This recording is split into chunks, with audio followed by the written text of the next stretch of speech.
Okay, great. Everything's recording. We're good. I'm gonna start the demonstration. You see my desktop. I'm gonna open up my camera just to make sure everything is gonna look good.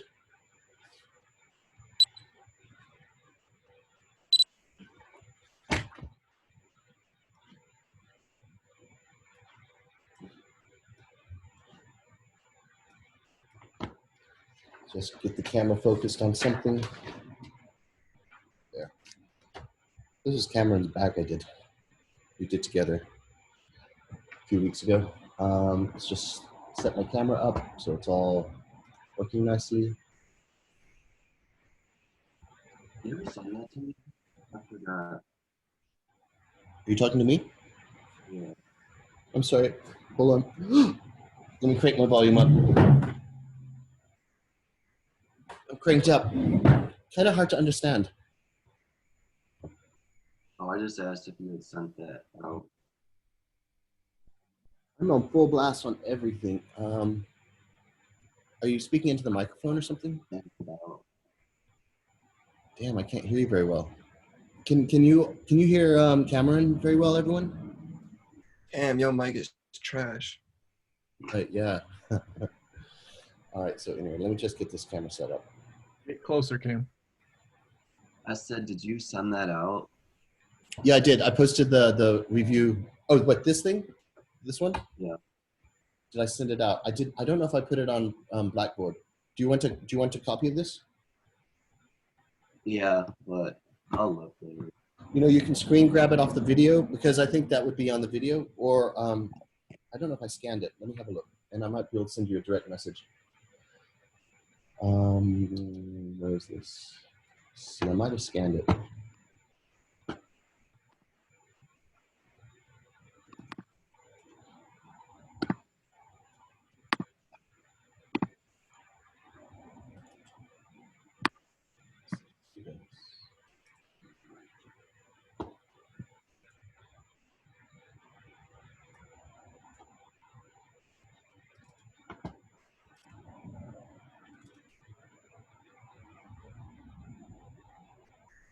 Hold on. I don't think I sent it out. Oh, there. Hold on. There it is. There it is. Just rotate this around. Let me see if I can send that to you through a chat.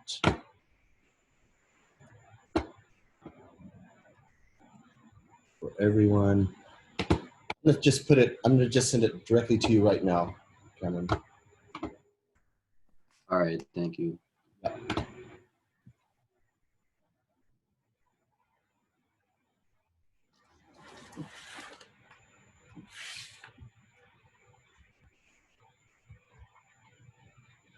Cameron, your salsa, yeah.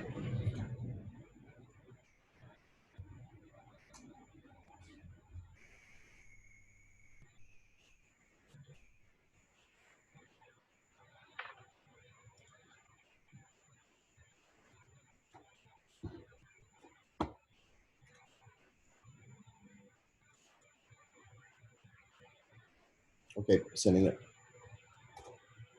I didn't doctor it or anything. Okay. All right, this is all lined up, ready to rock. Okay.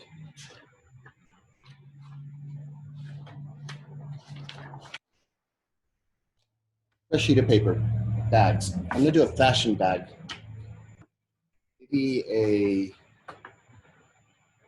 Maybe a clutch. Let me think of a theme so they're all consistent. A theme can either be, all right, I'm just doing clutches on this thumbnail page, or I'm doing a bag range. So everything with a similar type of look, so it could include a clutch, a tote, a handbag. So that's what I consider kind of having a line of thought about one particular thing. So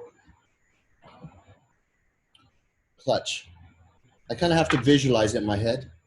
I visualize it like, think, all right, how big is this thing? Is it going to be thin? Is it going to be, all right, let me just start drawing.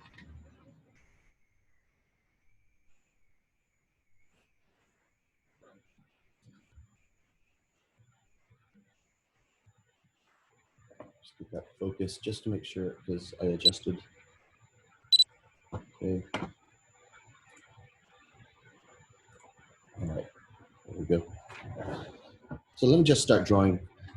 There's two ways I use the Sharpie. I sometimes go quick, and I think I go quick and slow. So when I go quick, oops, this is not a good one. In fact, I'm gonna throw it away.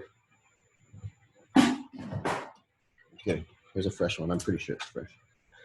This is nice and fresh. Okay, so let's just build some basic shapes. Basically, the clutch is kind of a rectangle in general. I mean, we could break the mold a little bit.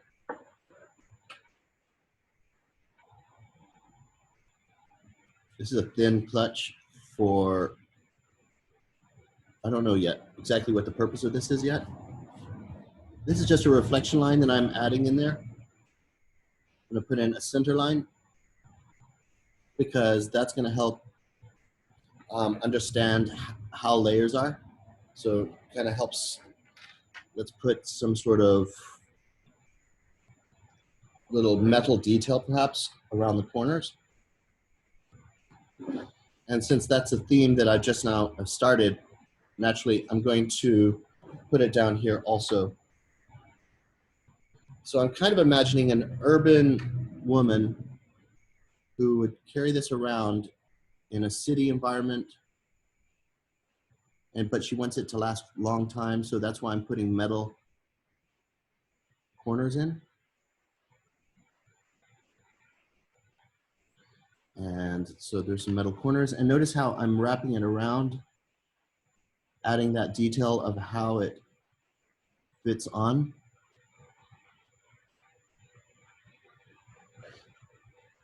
And let's just add a little bit back here. Sorry about my shadows. It's kind of a boring bag so far. Hopefully I can make it nicer. So with the, I'm gonna show how it's constructed right in here. It's just a simple fold. Firstly, I'm gonna put in thickness in there to show that it's, to show the leather thickness on both sides. This pokes out a wee bit because it's metal on top. And then I'm gonna put that metal piece inside here as well, just on the other side.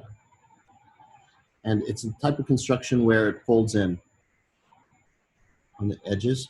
I'm adding leather thickness there. I'm gonna start making some thicker lines, and I'm gonna do a simple drop shadow. When I'm doing the drop shadow, it just helps make it look three-dimensional.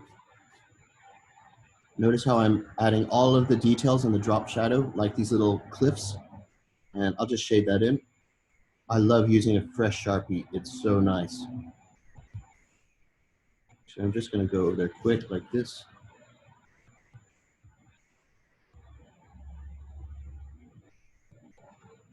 Okay, as it's metal, I'm just gonna put a little shiny suggestion in there. That's what these straight lines are suggestive of. When you do something high gloss, it has a reflection, and when it's high gloss, it's sharp reflections, and if it's a matte finish, it has more of a gradient type of gloss. All right, so we'll put a logo in. We'll put in a closure. Actually, no, I'm gonna keep it clean. The closures are like a magnetic closure hidden underneath. So that's one. I won't start putting shadows in yet. In terms of like in the back, I'll do that later, but I'll color this in dark. And I will shade this in a little bit.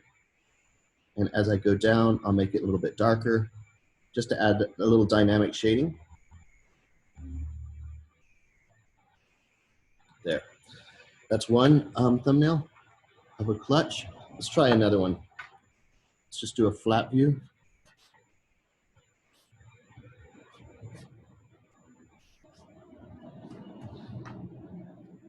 This is kind of a longer clutch. It's not very clutchy.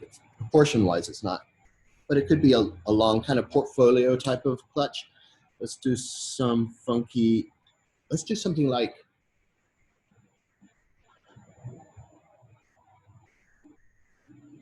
okay, this is gonna be in case she's worried about pickpockets or whoever is wearing this. Could be unisex. So let's say she's in the city, London, or all the big cities have pickpocket issues. Just want to make sure this is straight. I just want to make sure that my angles are coming down at the same angle. So that's why I put in that little construction line. So the thinking behind this bag is if there's pickpockets around, they can only open one flap. Same with the user. Maybe they only want to get access. Maybe one pocket has their phone in it, and the other pocket has their wallet in it. Oopsie. And so this has kind of got an interesting look, I guess. I'm going to flatten off some areas to make it just look a little bit fresher. And this is just going to be a stitched on little piece on the end because she's an urban warrior, this buyer. That's what I'm imagining when I'm designing this.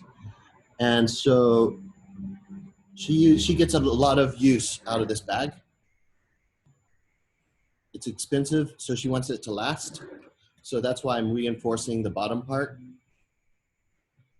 with an extra layer of leather because she's gonna use that. And it's also an indication of where to grab it to open it. So there's a closure underneath. And so I'm dropping in some shadows in here. Just some simple drop shadows. So far my light's coming from over here. So I think I'm gonna put this light thing over there just to remind me. I hope I remember because it's way over there. I might not see it. And I'm going to do a different type of shading technique on this. I'm just going to go up and down. This is a really nice technique. Just going up and down, just 90 degrees.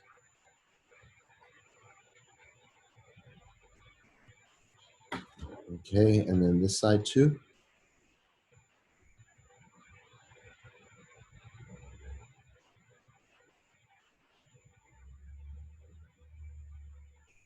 You know, I really miss music. I really need music.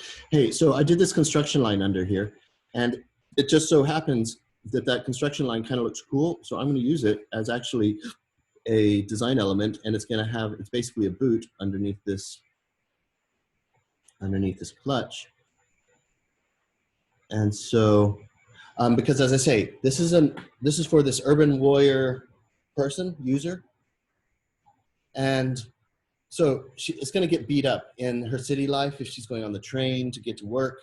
And so she wants to be able to put the bag down and not let it wear out because this is about at least an $800 bag. It's a logo. Maybe it's a little tag that comes up. I don't know. Notice how my shapes, but okay, fashion is different. And obviously I come from a product design world. So I'm thinking very functionally and also in an aesthetic. Fashion breaks rules. Product design doesn't break too many rules. But in this case, I'm in my styling, how I'm thinking about the styling is the lines work together. These diagonals work together. And so here's the logo. And down here, I'm just gonna do a little quick suggestion of where the reflections are and how it curves around. So that's number 2. So since my lighting is on this side, I'm gonna start the process of starting to add line thickness around only on the under parts and the opposite. So the light's coming here. So all of these edges that are in the negative side of the light are going to be darker. Notice I'm not going dark up here. I'm only doing dark under here. So same here. Baseline is going to be nice and dark. And then this side's going to be nice and dark because it's casting shadows. And then this one down here as well. This side here. So it just helps. And now I'm going to start applying a few shadows. Just play nice and simple and clean. This one, I guess, I don't know yet. I don't know if I normally like to put a shadow in the back, but in this case, I might put it in the front, but that means your lighting source is coming from behind. When you light products, normally you light them from the front, but I'll deal with that later. Let's just do a couple more clutches. And before I do that, I really need the mood. I really need some music. So let me see. 1 second.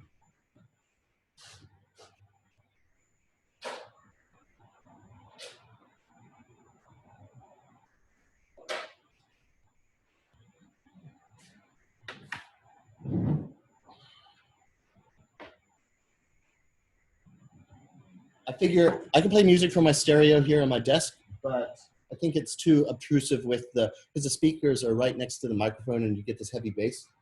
But if I play it from my stereo behind, it'll be more subtle.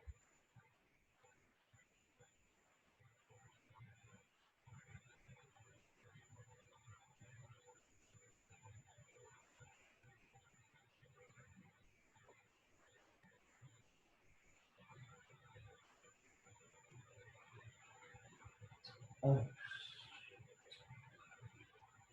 Hold on.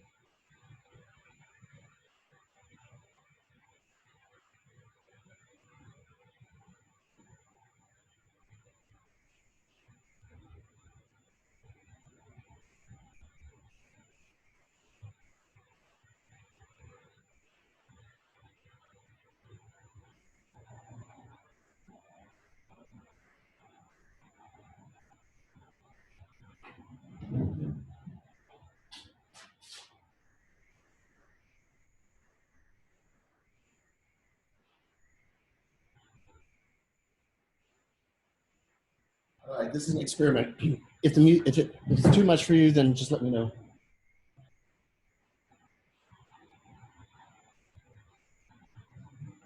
Cool. Oh yeah, I'm feeling better now.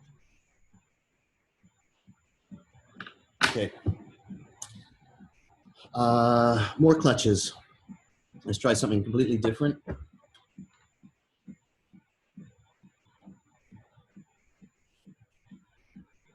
I don't even know what I'm drawing yet.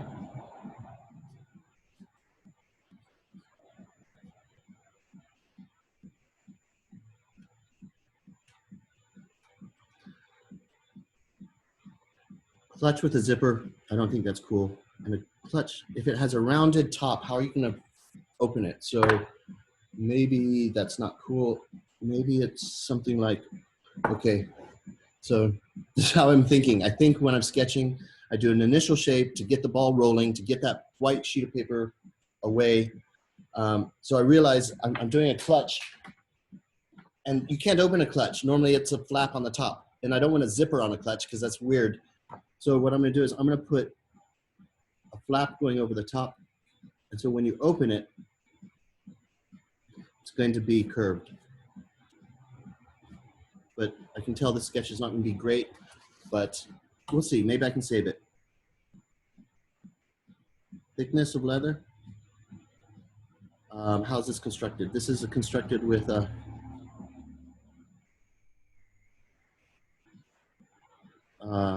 it's just a standard stitching situation. It curves in here and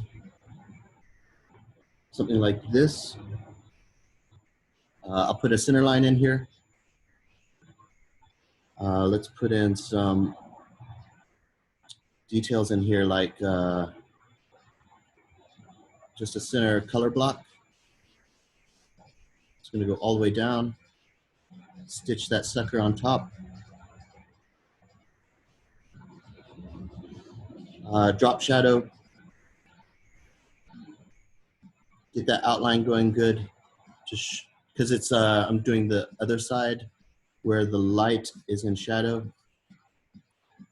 Shade all this in. I'm gonna keep with my up and down shading to keep my sketch looking consistent. My sketch page.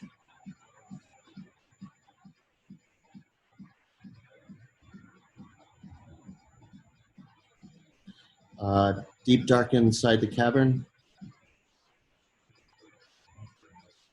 Stitching like I'm stitching here, or a reflection line. Stitching going down here. Curves. This was meant to be a center line, but you know what? I'm gonna use it as a styling detail. Happy accidents. That's clutch number 2, and this one might have a little strap. So let's put let's put a strap in there. Unfortunately, I don't have any room here, so I'm gonna pop it out. And it's gonna have a D-ring, a triangle D-ring. Stitching goes down here, and then the same on this side. I'm gonna make this one go up. Show how it's constructed with the leather wrapping around and a triangle D-ring. There's going to be some sort of attachment here. I don't know what it is, so I just hint it. And let's use the strap as a background. So strap goes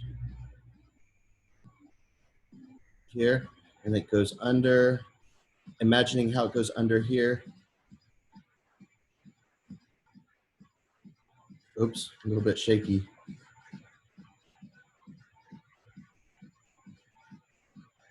And then it curves under here. So I'm using the strap as a background. Don't forget to put that leather thickness in, the material thickness. Start doing some shading.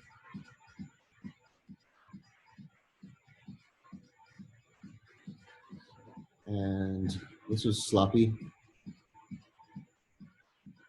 A little shading under here as it curves under. Since the light is coming from there, shadow here, shadow underneath. So there's that. Might as well spice this one up over here with a strap. So this is going to be a simple rope strap. So it's just, right now it's sitting on the ground. So I want the strap to sit on the ground too. So I don't know how it's attached yet. I'm just putting some attachment devices. And it's going to come, okay, it's going to be risky.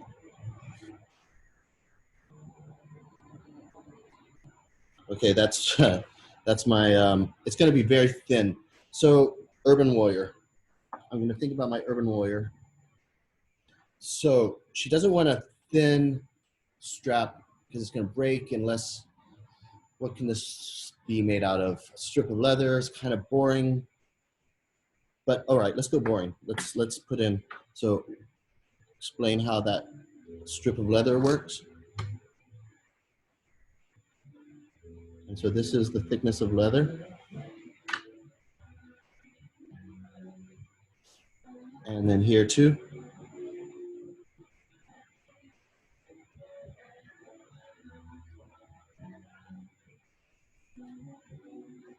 I need to add some sort of thickness somewhere, so there. Since that's all facing down, I'm gonna shade that in. I have to rotate my paper because I'm gonna do that 90-degree stuff. This is a big shading sesh, so I'm gonna turn it upside down. This is because it's more comfortable for my hand.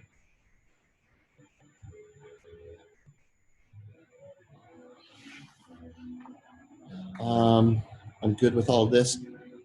Shadow, line weight stuff, dark here, dark here, dark underneath, because that's the shadow side. Okay. This needs a strap now also. It's getting strappy, but I won't worry about that yet. Let's do something else completely different. And I'll do something easy because I'm lazy. I'm gonna do a thin, long one. And the whole theme of this is Urban Warrior.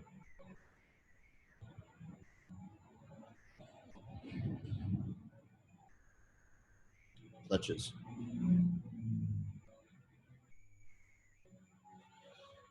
So this is a long, thin one. It's gonna be a flat view. Light's gonna come this way. I'm gonna shade this. I should have done up and down. That's cool. I'll fade it off as I go out just to add dynamic stuff. Hey, who was it? Not Cameron.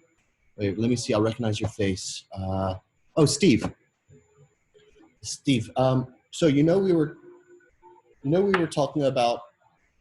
You had those black shadows, and then you were putting in those white lines in there to kind of funk it up. Yeah. what I was trying to depict when I was getting out that white stuff was this. So this is how I'm shading it up and down. It's dark here, and I'm fading it out a little bit with these gradients.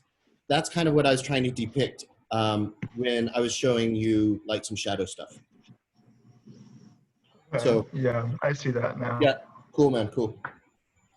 So, okay, Urban Warrior. This side is gonna have like a pouch for the phone, easy access in case it rings. So in fact, I'm gonna pop it out just to change that silhouette instead of it just being a boring rectangular shape. This is gonna be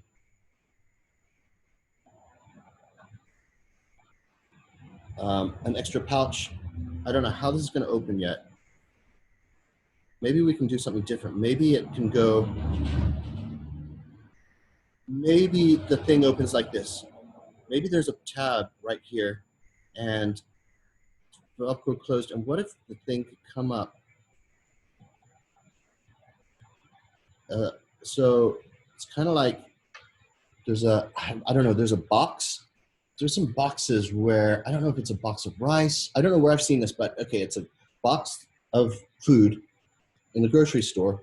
And I think there's some boxes that you can like stick your finger in and rip the top open. Maybe that's detergent. Maybe it's detergent where you have a box of detergent and you stick your finger into the cardboard. There's like a little perforated thing, stick your finger in, rip it open, and it kind of comes open. And that's what I'm thinking here as a new closure for a clutch. This looks kind of awkward, but whatever, I'm gonna keep it. Maybe this is detachable. This is like Velcro detachable. You can either have this or don't have that. I'm thinking off the cuff right now. It's really just spontaneous. Let's just round off the edges down here. So there's closures on the top. So I'm gonna draw this in 3D. I'm gonna have to get in there because this might be an interesting idea. I like adaptability and ability to add things, take things away. So I'm gonna draw 3D of this one. Start off with a simple geometric shape. Keeping the rough proportions. It's a long, thin, and so you can have rounded corners in here. So what this is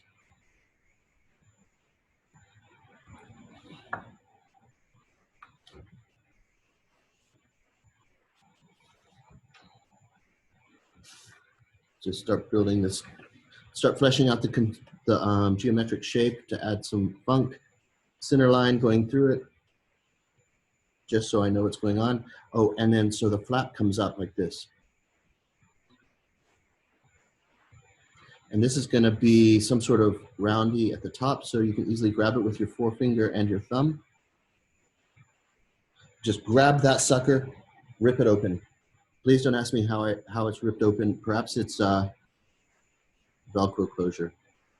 It's gonna have to have a stop like right here. So I'm gonna put a little stop in there. So that's that. Let me just do a little center line going through it to show how it's constructed. There's that, and then adding some thickness to the material, whether it's leather or whatever. I think it's leather. So it kicks out and then goes down. And then down here, I want it to be cup shape. So the center line goes underneath. So when I'm drawing that center line, it makes me think about other things. So I drew that center line. How is it going to end? Is it going to go square? And then that's what made me think about how it's going to be a U shape. Let me just do a quick end view. Simple shape, simple geometric shape. And then the bottom of it goes like this. And just showing the leather thickness.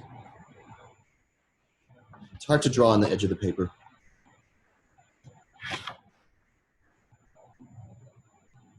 And then, oh, the closure, I mean, not the closure, but it ends right here, right in here.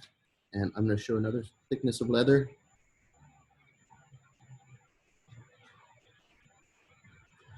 And then on the far end, the pull tab.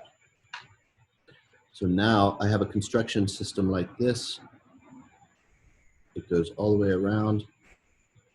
Okay, I think that's good enough for now. And let's put in some stitching that goes around here. It starts to look like a men's shaving bag, actually, which might not be cool, but might be interesting. Whatever, it's just a sketch. Stitching goes around, and so I can see how it's constructed. Just goes down there. No stitching on the bottom. I'm not going to give it a boot, but I am going to give it a strap. Oh, and here's the add-on. This is an add-on thing. I'm gonna put that in the background here. So this is a cell phone. Like maybe they have a really big cell phone. It's kind of ugly, and I'm learning that as I sketch this. But this is going to be another rip it open type of situation. So I'm going to put in the tab.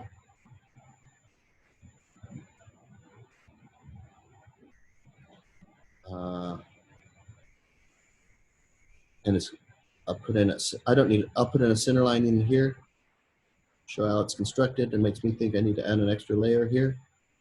So that's Velcroed on. Make a nice good outline around the whole thing.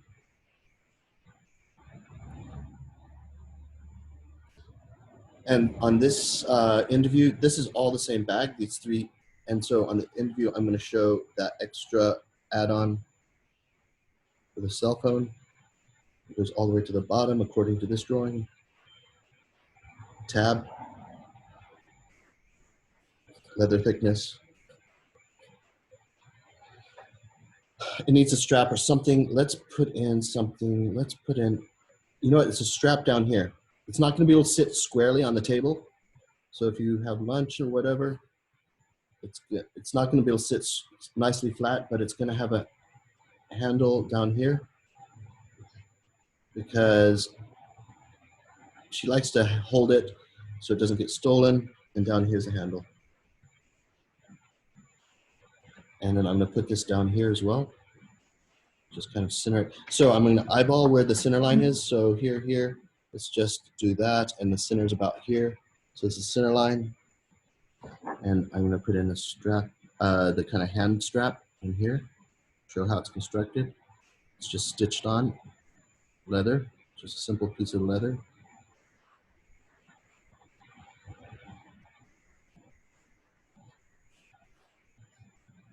So that's so the person who's using this bag can hold it and it's quite secure. She might even be able to turn it over, but that's not recommended.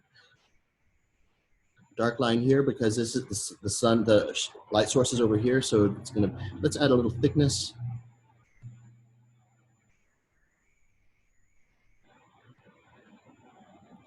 Okay. All right, logo. Let's put the logo on top. And as these are all the same type of concept, I'm just going to do a box around them. I'm going to be sure to utilize my background into the handle because there's a hole here. Goes up here, and then it's going to go across and go light.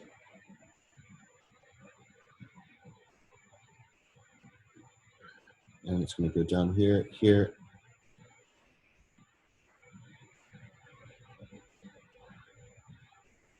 Okay, that's one concept. Since I've grouped this one, you know, maybe I need to add a little bit extra to these others because they're very lonely considering I fleshed this one out in 3 different views. 1, 2, 3 views. This maybe I'll just add a little something to it so I can box this in and make a nice little composition. Because I kind of like this one. This one's boring. This one's boring. So I'm not going to explore those, but this one I kind of like. So let's just add a different view. Okay, so what I'm going to do here is I'm going to explain how it works. So basic shape, basic geometric shape. So one flap is closed.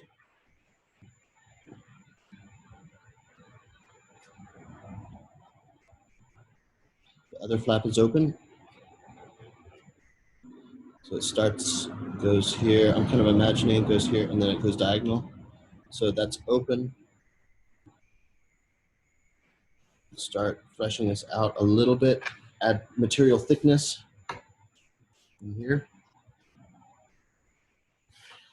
I've got a little piece that goes across here, so I'm going to put that in. This one is basically, this is open. So I'm gonna show how this is constructed. It's constructed like this. There's gonna be thickness of leather in here and in here. How it's gonna be a flat bottom, more or less. So I'm gonna put in a center line to show how it fits. And the shape is like this. And the construction is one of those standard jobs. And I'm going to shade all this in. I'll add thickness to the leather on this piece. Stitching under inside. And I'm just going to shade this in with the 90-degree stuff. Because it's a flap, it's open, so it's the underside.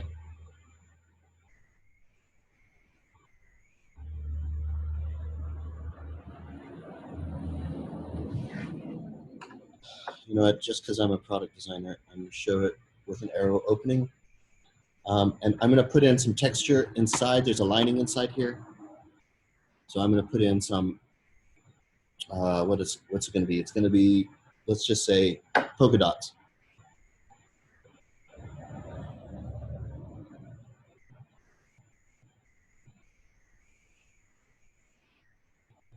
Okay, that's that. And it has a strap, so I got to put that in here.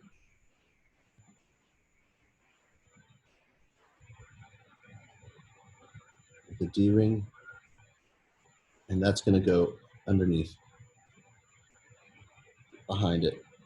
I don't really want to go there too much, a little bit. Okay, so now I can, it's funny how I'm designing, I'm thinking in a level of, I want my page to look nice, so that's why I thought, this is a nice design, I'm gonna do another view, so now I can draw a box around here and fill this page, fill this slide in nicely too. So let's just start putting in a box. I want this line of the background to go through the strap to show there's a hole in there. So I'm just gonna put that in now, and then I will just line that up with the rest of my background box. It goes all the way down into this part. Oh man, it's gonna intersect with this one now.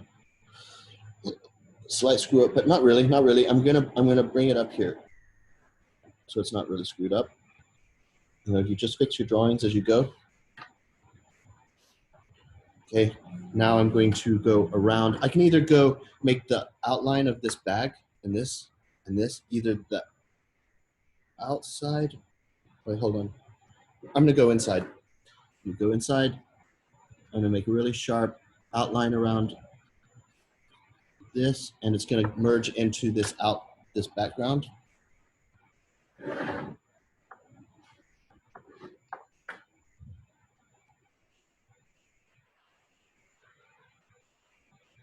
So it pops it off the page.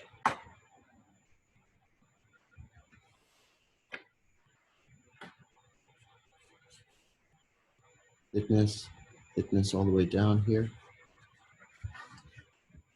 around here. And thick line outlines only around the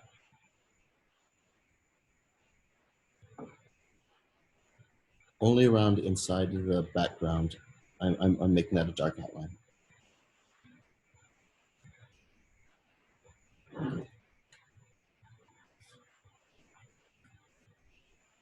And it goes around the back here, but it's big enough. And around the strap. Try not to destroy my details of showing the thickness. Okay, that's one.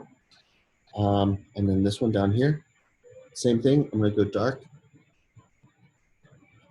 around the product, but only around the inside of the color, the background.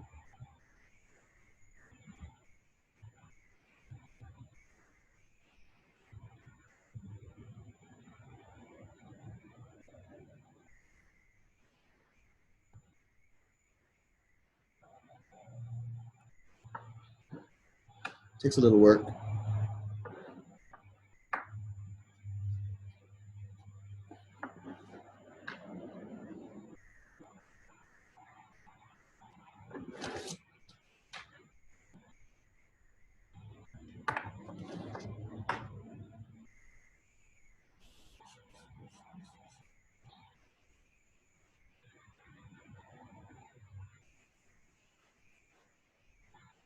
I'm going to use that outline to help distinguish the layers of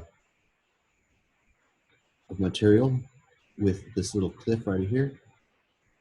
Just go around the rest of this thing. It'll tidy it up. It'll get rid of all my kind of messy stuff. It'll hide some of my mistakes, this thick outline.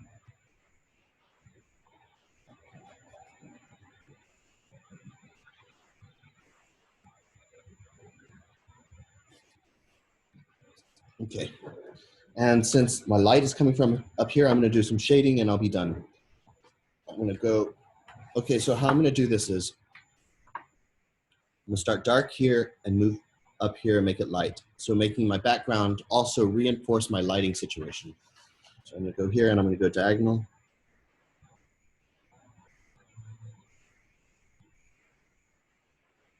These diagonal lines are basically a pattern. And patterns are really, at least for the eyes, it really helps pop the whole page off.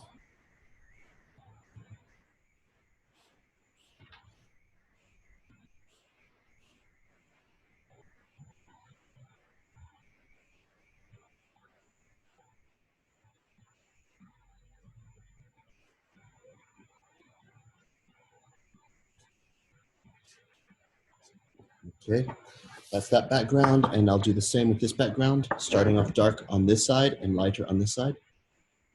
Oh no, it starts down here. Gotta turn my paper around for this.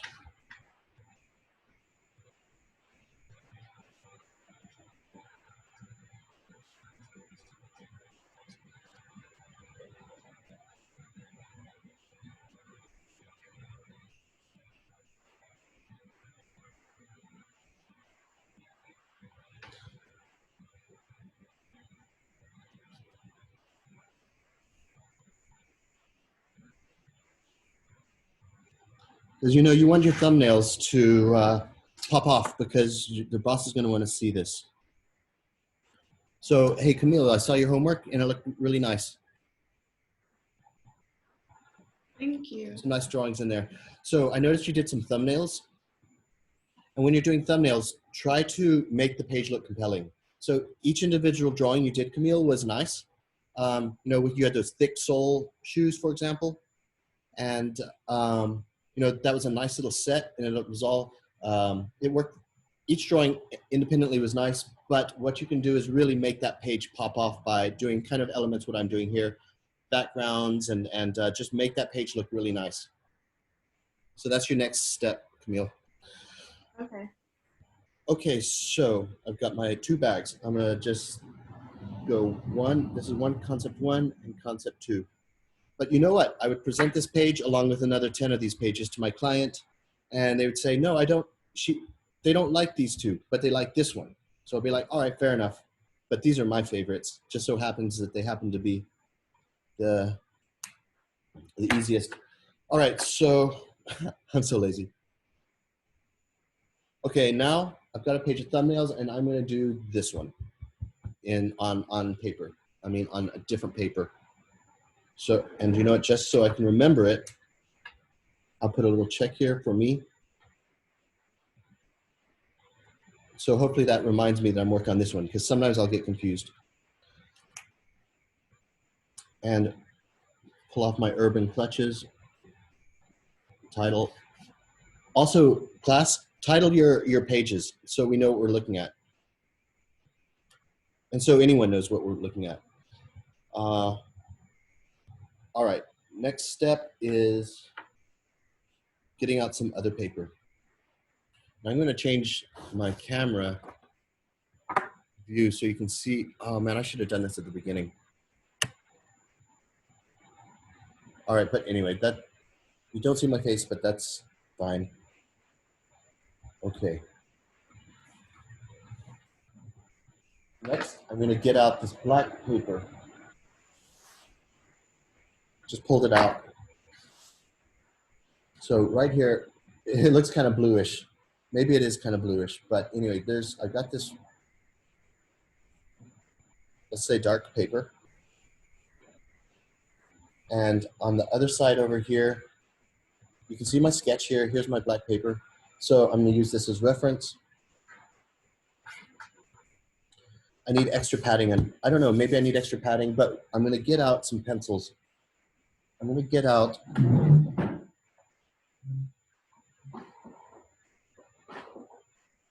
I have some colored pencils here. Let's see what I got. I think I've already pulled out. I'm going to get out black because this paper is not purely black. If I put black on, it will definitely be blacker. But let me just, black, here's a nice black. I've already got enough blacks, I think. Oh, I'm going to pull out my white paintbrush. This is going to be hot. There's another black pencil. I'm going to probably be good with those two blacks. And white. There's a white here. I hope I have more white. Running low on white. Oh, here's one. Yep, white.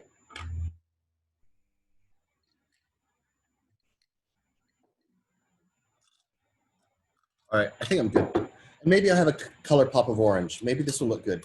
I'm gonna try this orange and try, I've got another kind of a little bit less punchy orange right here.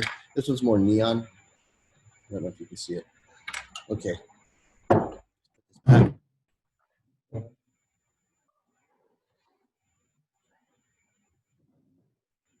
Okay, what I'm gonna do is I'm going to do just a simple side view of this bag.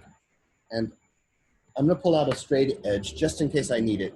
But bags, I don't promote doing straight edges with a bag, but for this particular one, maybe it is, because I think this is gonna be quite a stiff bag. Like kind of thick leather, maybe a patent leather type thing.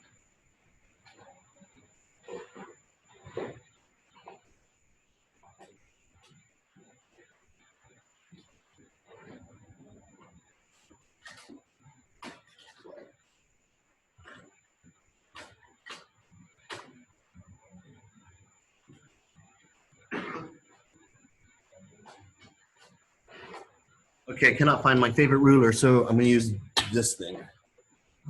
This thing is ancient. I've had this thing since like high school. It's a rolling ruler. You don't need it, but it's very good for certain things. What it's good for is making perfectly parallel lines. This would be great for doing a really like fine-tuned drawing. Maybe this is a fine-tuned drawing, because I might want to get 3D, but all right, since I'm using a ruler on this, it looks like it's gonna be quite a stiff drawing. I'm gonna go dull right now. I'm just gonna go dull with this white pencil on this dark paper, and I'm just gonna draw a geometric shape, going super light. And this is why this ruler is so good, because it just makes everything perfect. I line up the bottom with my paper, so I just know it's 90 degrees. I mean, you know, very parallel. Do the same with this side.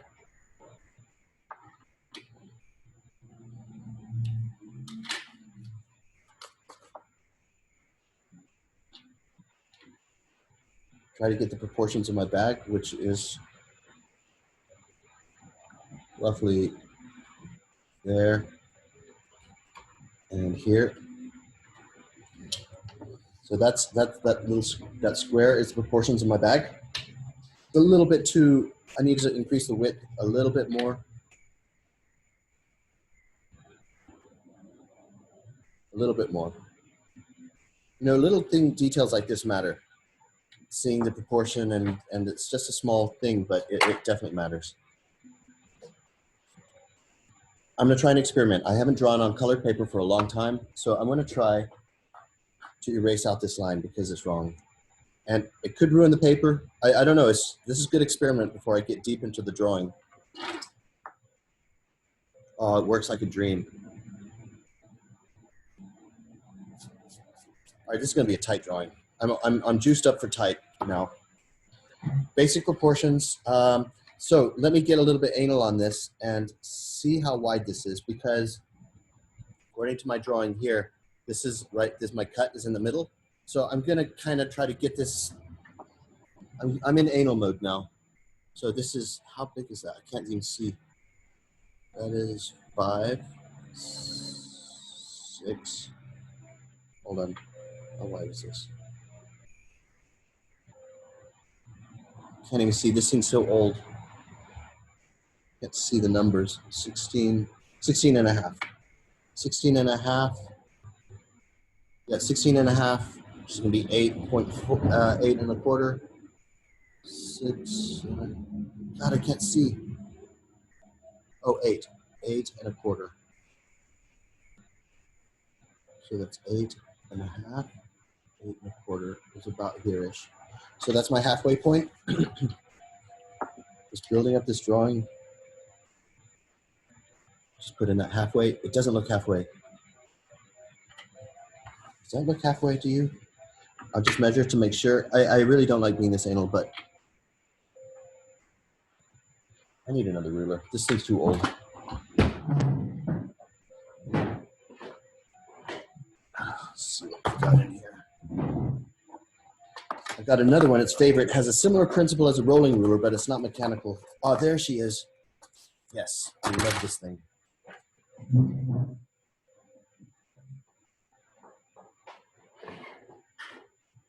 Right. This sucker. I love this sucker. This has a similar principle of this rolling ruler. I can keep everything parallel by just the rollers with mechanical movement, but this one has these vertical lines in it. So I can just line this up. Let's see, I'll line up the bottom line. And so I can put in other parallel lines. I can line up. Anyway, let me just see the width of this thing. This one's also really old. I think I've had this since high school too. So this is an 8 and a quarter. This is 8 and a quarter too. It's funny how you have materials that you get in university or in high school. You will use them. If you don't lose them, you'll use them until, like, goodness, when was I in high school? 93? 93, so I don't know how many years that is, but that's how old a lot of my materials are. I've got lots of other old ones too. Let's see. All right, let's just have a departure from drawing. This is my grandfather's knife. So I don't know when this is from, 50s, 60s, 40s, I don't even know, but I use this for my art. What else have I got? I got some interesting ones. Oh, here. Right. Now this was my father's when he was in school, elementary school. And what this is, and my dad is British. And so what this thing is a compass. I never use it. Well, I do. This thing's brilliant because it's made out of, I don't know, brass? I don't know. And then so what happens is you unscrew the tip here, which gives you that spike, you know, so you can stick in a, I'm sorry, I'm just departing a little bit from sketching. It gives me a break as well for my hands. And so now it's a compass, but this little cap that I unscrewed off the spike, the I don't know, the needle, screw it into the top here. This thing's so awesome. And so now I have a compass. I'm not going to stick it on here. I don't want to make a hole, but I can make circles with this thing. So this is like from 40s, 30s. I don't even know. But that's from my dad when he was at school.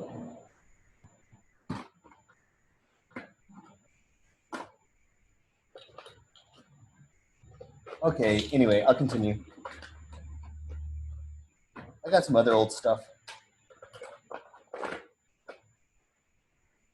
All right, whatever. Let's move on. All right, so I got my bag construction built up. Now I'm going to start putting in the diagonals and all of the details. I'll just sketch that in. I want it to be about here. Just line that up. And here, and I'm just going to use there's a white line there. Just make sure it's parallel with these other black lines. So I know that's going to, I'll just do a quick line in there. Just eyeball this one. This is my flap. And this is, it's about, I'm noticing the distance here. I'm just going to wing it. It's about there. Oh, made a mistake. Thank goodness this erases well. This coarse paper, it erases this pencil very nicely. So let's add a thickness in there between my two flaps. Eyeball that. I don't need to measure everything. Okay, and here I've got a boot. So I'm gonna, you know what, I'm going to bring this, I want the boot, I'm going to draw the boot in first. I'm going to draw the boot in. You see, I'm designing as I draw. So I'm going to put the boot in first because I think I'd like, there's a little mistake, but it's fine. Just make it a little darker because I can barely see it. The mistake I can see more clearly. There. I'm going to erase out that little part on the top because it's bothering me. And I'm going to erase out these parts because I want the flap to go slightly over the boot. That just adds like a little extra 3D element, a little, you know, funk up the lines a little so the lines are not just all straight lines. At least they're broken, which adds interest, at least in my opinion. So there, I'll just line that one up to the other side. There. And now I'm just going to draw the diagonal lines. So now my flaps go over the boot.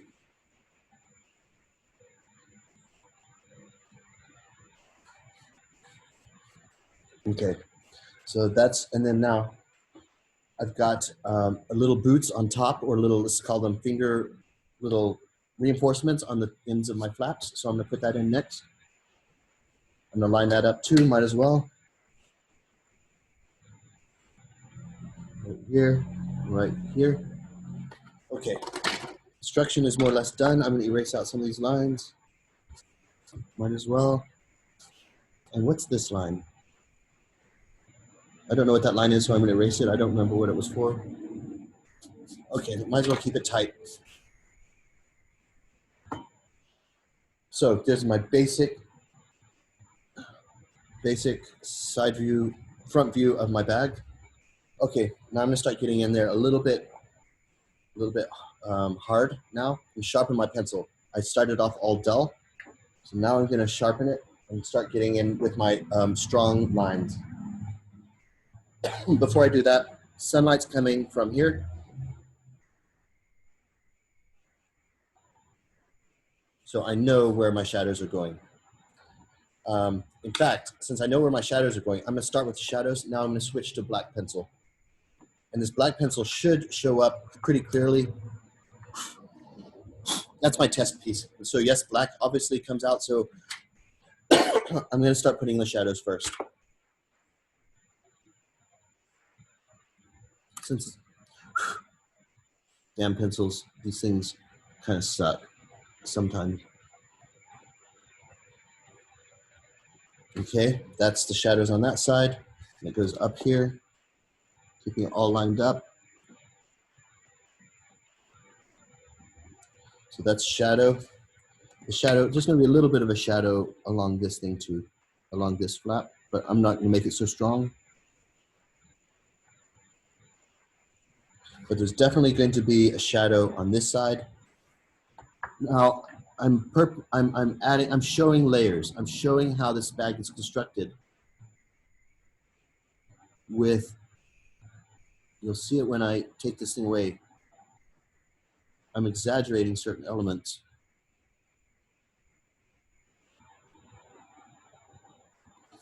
Okay, under here. So I don't know if you can see. Oh, I kind of made a mistake here. No, I didn't. No, I didn't. Yeah, I did. I made a mistake. Damn it. Okay. After all that careful measuring, I'm going to just cut this thing off. I said this things matter, and they do matter. It's proportions, but notice, okay, I'll show you where my issue is. Notice how short this one is and how long this one is. Unless it's a styling thing. Maybe I can make it a styling thing, but what I'm going to do is I'm going to cut it off. I can see the old original line in here. I can see that, which was, I changed it, and I'm,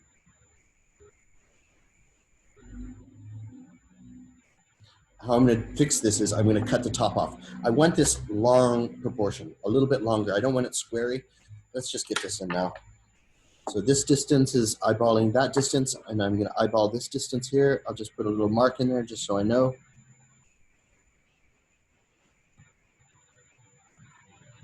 So this is that side of the bag. I'm going to erase this, but proportions are screwed up now. It's too squarey. I want a little more dynamic with a little bit thinner.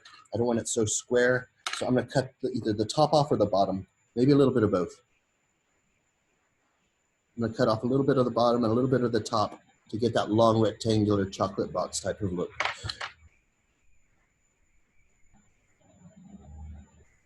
Okay, that's the bottom of the bag now. I'm just going to erase this so I don't get confused. I normally don't erase so much, but in this case. So I'm going to bring that top line down. It's too long. And I want the proportions to be a little bit of a longer proportion. So that's now my top. Just going light because I'm going to have to do a lot of tweaking. Not a lot, a little bit of tweaking. Erase that stuff out. I haven't erased so long for years.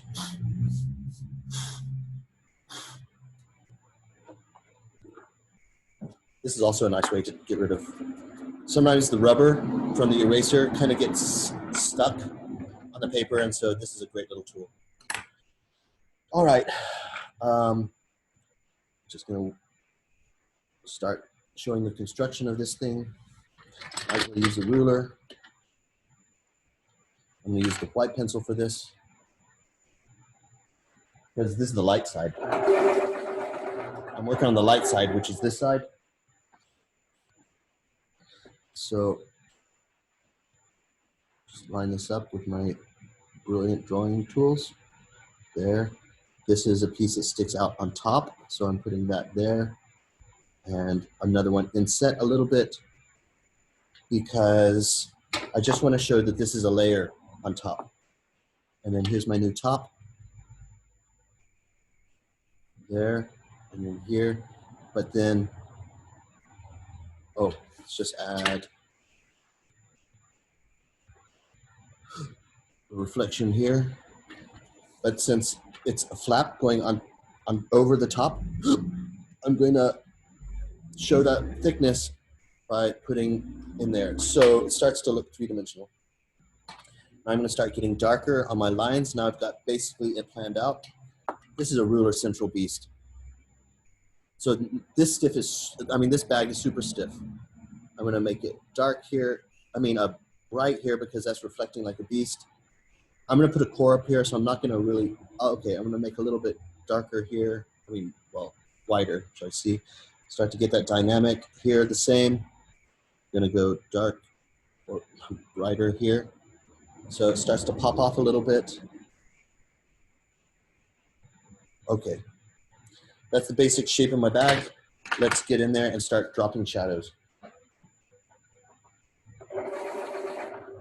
I'm going to do a really cool thing. This is going to be an awesome drawing because it's easy. This is an easy drawing. Firstly, darken this guy under here. Drop that shadow in.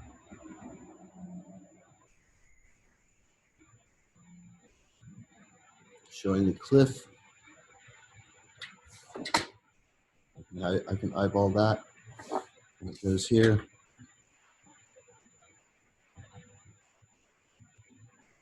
There's going to be a drop shadow here.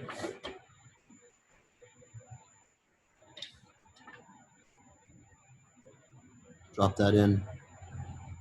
Use that shadow to pop this thing off also. And it goes down here.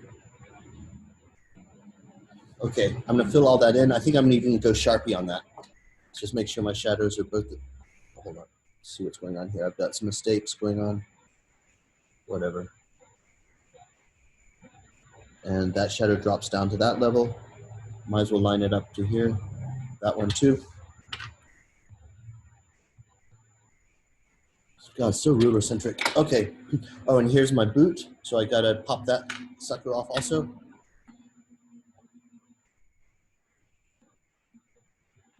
I guess this could be considered somewhat of an orthographic drawing. I shouldn't have gone hard with that white in that shadow, so I'm gonna erase it a little bit.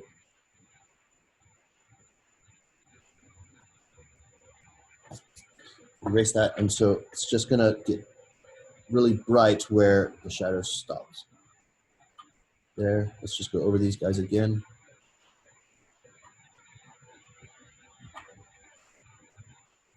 I'm not gonna do that anymore, that top piece, because I'm gonna do a the core up there. Okay, let's round off. Let's start rounding. No rounds there, no rounds there, but there's a round. I'm gonna use a black pencil for this. It's gonna be rounded down here. It's gonna be rounded down here.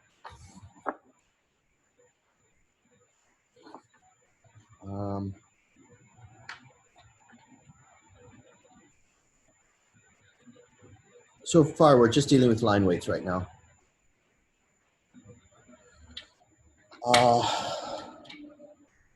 So I guess it's gonna, okay, I think I'm gonna get in a Sharpie, but before I do Sharpie, I'm gonna start putting in some cores. Cores, because I better do a side view of this while I'm at it. I'm already at it, so I'm gonna do a side view. Might as well. Because I have space. I'm not gonna be lazy. Get that baseline going all the way across. Let's just draw a baseline. Actually, the baseline theoretically should be white because, well, because the light's hitting that part, but then you could argue shadows and whatever. But anyway, let's just get that baseline going all the way across. Okay, side view. Let's just line up to get the very top of this thing.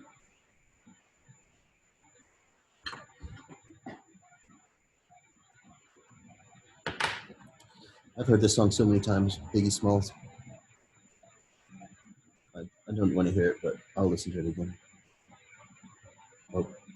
Okay, side view. There, I'm gonna just draw a simple box. Make sure everything's lined up. It's gonna be about this thick. It's a clutch, so it's not gonna be super thick. So that's my basic outline of this bag. Erase out a few little mistakes as I go, so keep it nice and tight. And okay, round off those edges because it's a, I think it's gonna be like something like this. Like that. Like that. Okay, so I've got the top and how it folds around. This bottom part is gonna be something like this type of construction.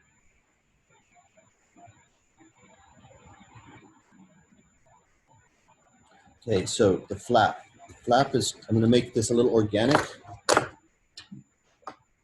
Hey, can you turn on your, can you guys turn on your video, if you don't mind? Unless you're doing something private.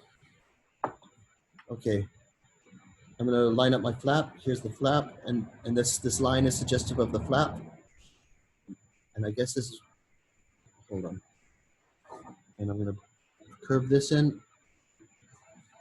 and I'm gonna add thickness to this leather. Okay, so what it is, and I'm going light on this because I'm gonna have to get in there. It's gonna have 2 layers of leather. Hold, is this having 2 layers? Yeah, it is. So the end piece stops here.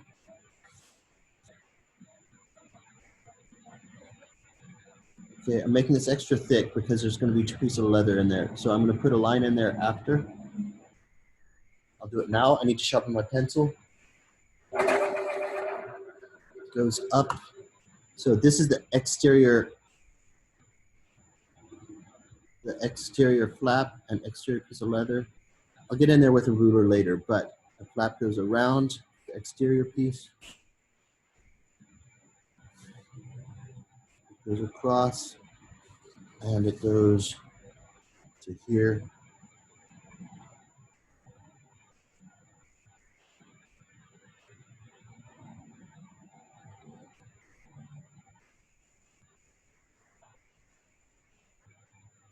Okay, that's my leather thickness. Might as well get in there with the ruler.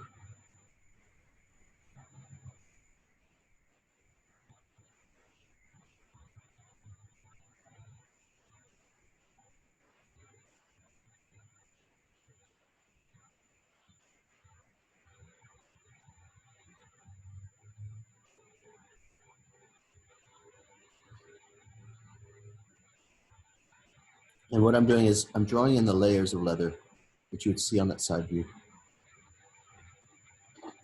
Those are different layers of leather.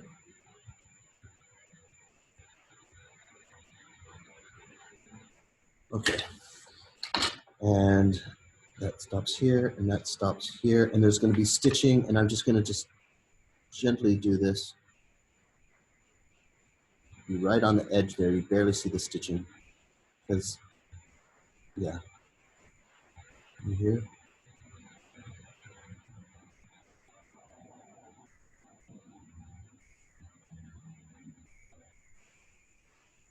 Okay.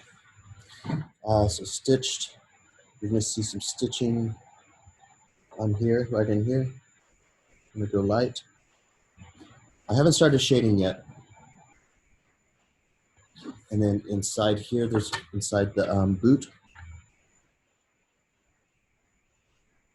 there's going to be some stitching in there. And since it's such a long straight line, I might as well just use this ruler. Make the stitching proportional. Don't overdo it. It should be smaller. I didn't get the great proportions, but stitching should look proportional within reason. Okay, that's that stitching line.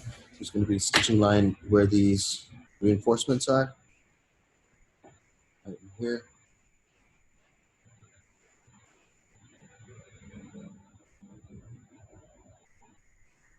Oh man, they look like they're different heights. They are a little bit, but hopefully nobody notices. Okay, stitching there. It's going to be stitching along this line here.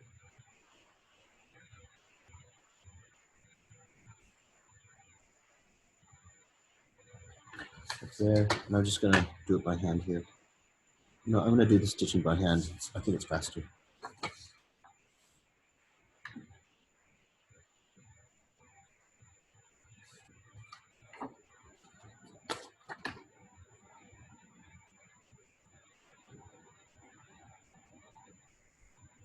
It looks a little more natural as well. Instead of everything rulered up, stitching might be a little bit not so perfect. Okay, stitching's in, boots in. That's more or less good. I have a strap. Shoot. I got a strap, so I'm going to put that in. Strap. Okay, so I'll start on the side here because I need to know where the strap starts and stops. So I'm going to just draw in the mounting point. I'm just going to hand do it for now. And it's going to be stitched with an X like the classic stuff. By the way, these don't need to be X's. These can be interesting designs.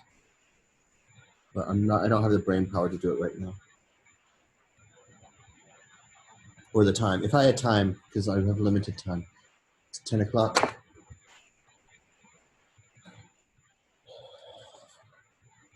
I'm 15. I've got an hour. All right, I'm just gonna have a quick break. All right, I'm gonna have a quick break, 5 minutes. And you guys have a 5-minute break, just for a sec, okay? 1 sec.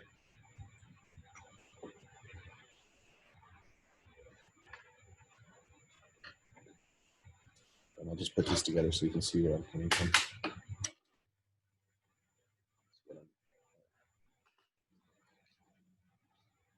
So this bag is going in here.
So when I had a break, it's good to get away from your drawing just for a minute because it makes me think, should I add color to this? And I don't know how color is going to take. So let's imagine this is black and these are brown or red or something. Let me see what marker I have convenient. I could go black and white, but let's add some spice and put some color into it. Color. Let's see what I got here.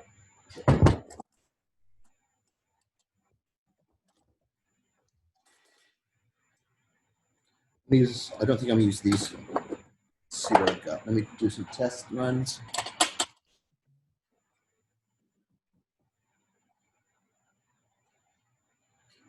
It's just got this paper. This is my scratch piece. Let's just see what happens if I put this color in. This is burnt sienna on black.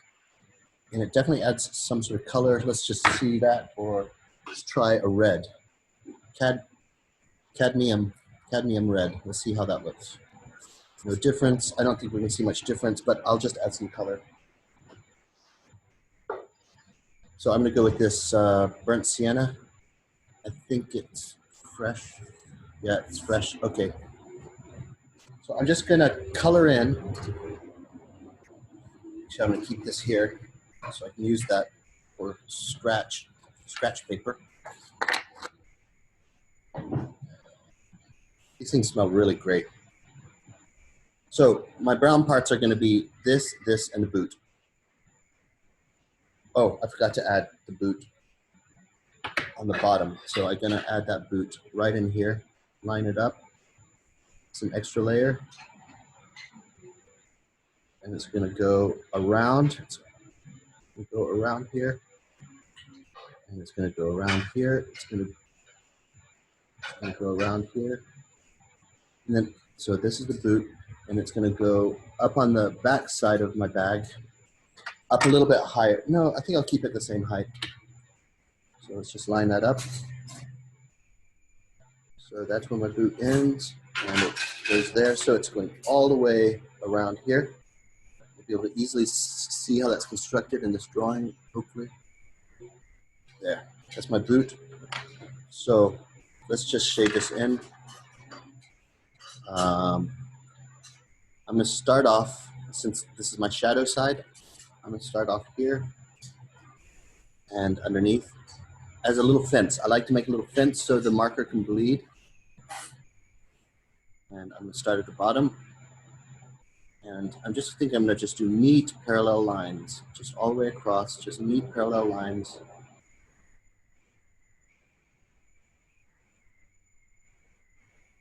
At least you can see the color with that, because I just went over the white pencil.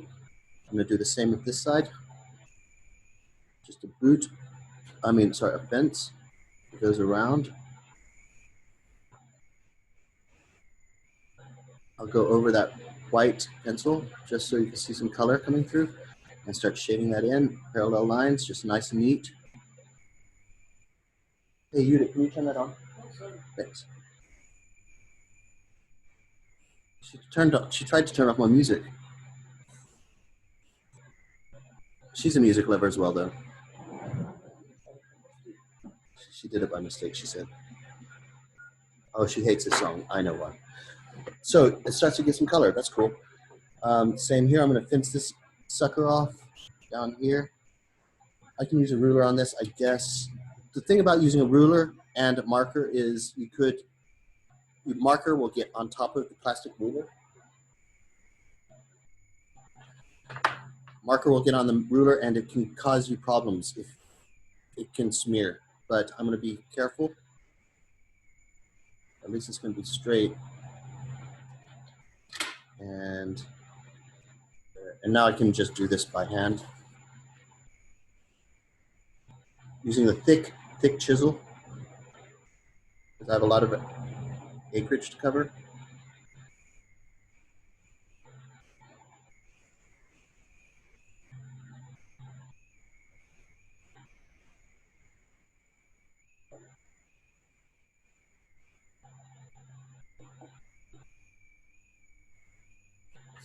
And I want to go over that white piece with the brown because it looks good.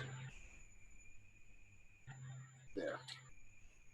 So that's my, okay, and I'm gonna go over it again because when the marker dries, you can go over it again and it'll get deeper. So for example, I'm not gonna use a ruler anymore, but I'm going to just go down here one more time because that's just giving me a little bit of a core down there because my bag, my boot wraps around. So there's gonna be a little bit of curvature down here. And I'll just shade it up as it goes up. Okay, so it's got some shading in there. Same with this area. It's going to be a little bit darker, so I just go over that a little bit darker and just shade that up just to give, you know, some gradient. A little bit darker one more time down here. Same here, but not as much because the light is on my left, and so I don't want to bring that off too dark. Now, while I'm doing the brown, I might as well do this. Oh, okay, first I'm going to do the boot. It goes down here. It goes around.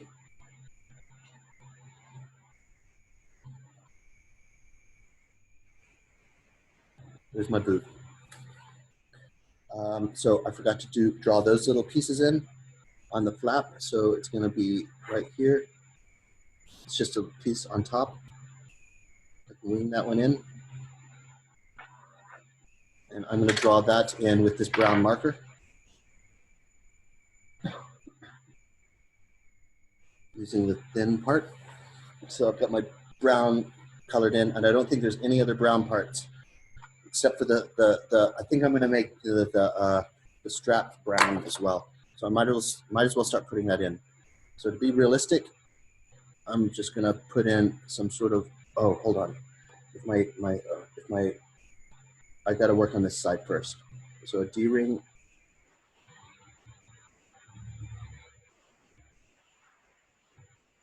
It's my D-ring. I'll tighten it up later, but I just want to draw it in first. The strap comes down, and then I'm just going to make it go off into the back. I'm just going to wing this. Oh, try to make it realistic. A little bit rough. I'll erase out, and then it'll come up into here.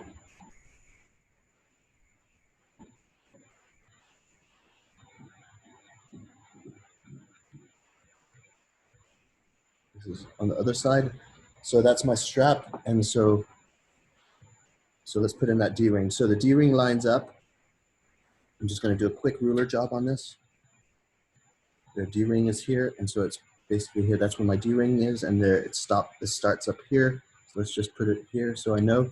I already made a mistake so it starts here and it comes out.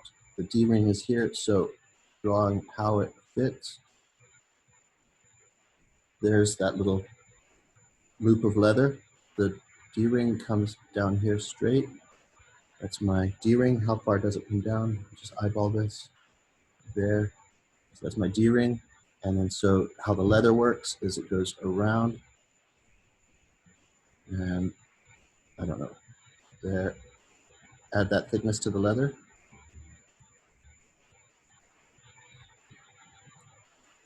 Comes in here. It's attached. That's where it attaches. So that's going to be brown too. So let me just reduplicate that on this side. So let's just eyeball it. It doesn't matter too much.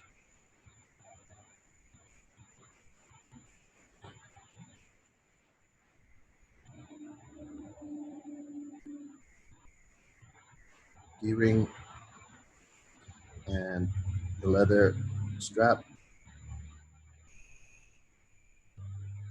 goes down here. Doesn't matter. It doesn't have to match the end view, but I definitely got to put that thickness in. How is it constructed? That type of construction.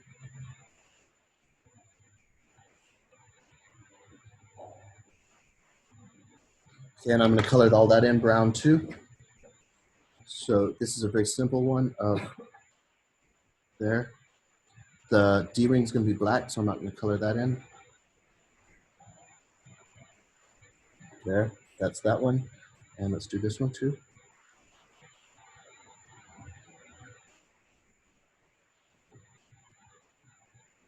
That's my strap. And then I'm going to color in all of that strap. So first I get the end.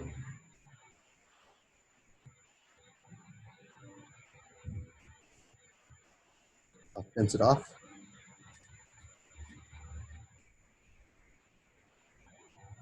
And I'll color it in with a thick marker because I think this marker will fit perfectly. I can do it one stroke. Maybe not.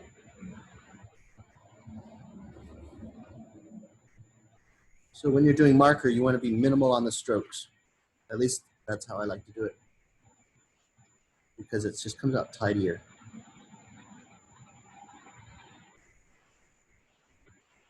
Okay, here's my strap. So I got all my brown. Just make sure I got all my brown. Yes. Next, I think I'm going to put in Sharpie. I'm going to go whole hog. I'm going to put in Sharpie. I've got Sharpie right here. And this is going to be the, firstly, I'm going to be careful about this. I'm going to go over the shadow with this brown because it's not going to be black. This shadow will not be black because it's on brown leather. So it's going to be brown. It's not going to be black. So that's why I'm going to do it like that.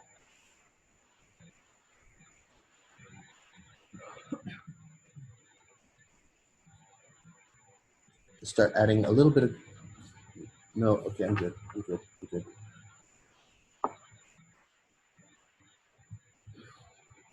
Okay. Let's just go one more time down here.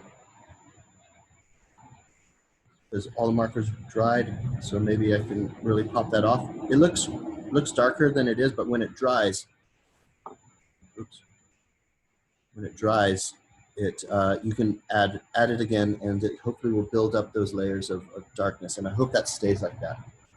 Okay. So maybe we want to add some gradient to this. I could just do it all in pencil, but I'm thinking I'm going to use a marker. And what I'm going to do, I'm going to choose a dark gray. I can use a black. Damn it, where's all my...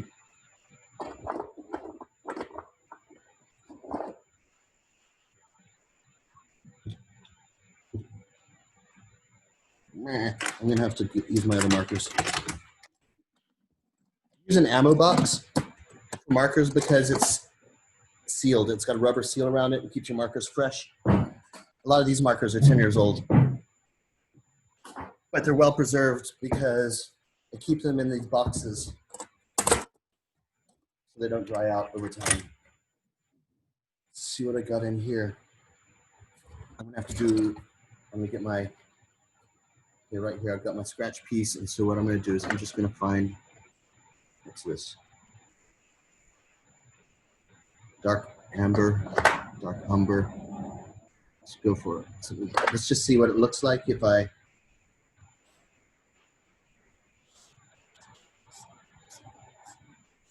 just test it.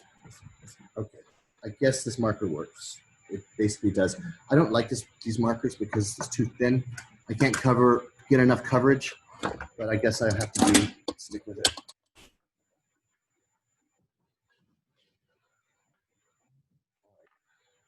Start shading this in. So what I'm going to do here is I'm going to, with this marker, unfortunately it's thin, so it's going to maybe look a little, but whatever. It's going to mean extra work to me, but I'm going to get these lines straight because might as well stay consistent. So that's going to be the bottom of that. And this, I'm starting with the bottom because there's going to be a little bit of shadow under there because there's a piece stitched on top. So therefore the letter's a little compressed underneath there. Firstly, I'm going to shade in the shadows. I'm not going to use a marker. I'm not going to use a ruler for that. I'm going to wing it with my hand. There's that one. And a little bit here. This one I will use a marker. A ruler. Because I'm going to use just a thin tip.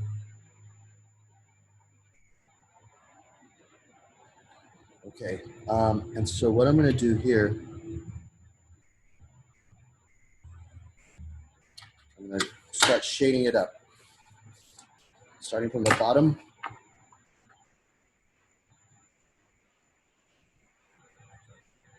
And I'm going to do my nice parallel lines to keep it tight. See, I had those shadows as little fences. Oops, I went off.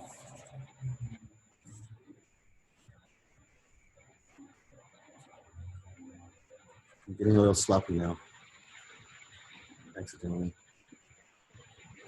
There, I'm going to go over the bottom again because I want it to be darker at the bottom, just to get some gradient.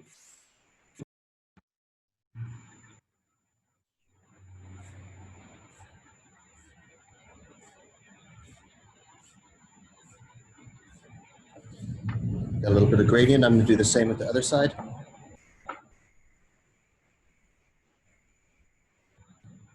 Hey, Brooke, I just want to inform you that your screen froze for like 3 minutes. So Oh. we definitely just missed a lot. Okay, well, I'm doing this again. Is it frozen now? No, not anymore. All right, my bad. I don't know what happened there. So, yeah, guys, please shout out if it freezes. I know that you're not paying attention if you don't tell me. Okay, so Mine didn't freeze for that long. I did definitely have to cut or leave the meeting and come back in though. It was fine after that. so basically, I'm shading up, keeping everything nice and horizontal. So I've got some basic shading, but I want it to be a little darker underneath. So I'm going to do this again and just add an extra layer of ink and then fade it up as I go up. There. And I'm going to do once more the same thing. It's kind of starting to look padded, which is an accident, but I'm actually going to use that. Happy accident, just because of the way. Brooke, are you still using brown, or are you using black? I'm using a gray. I'm not using black. Oh, okay. Sure, I'm not using black. I'm using, this is a cheap marker. This is a gray, warm gray 80. So it's not a black because I'm saving black for the end. Saving black for the big shadow blowout. Just go over the shadow again, but I'm going to go over that in black anyway. So that's that shadow on that side. Shadow on that side. Okay, there, and now, so since this is going to be black, it's going to be black in the end. I'm going to go over all of I'm going to, hold it, light's coming here. Okay, what I'm going to do is I'm going to go over all my layers of leather. Here, try not to get into that strap.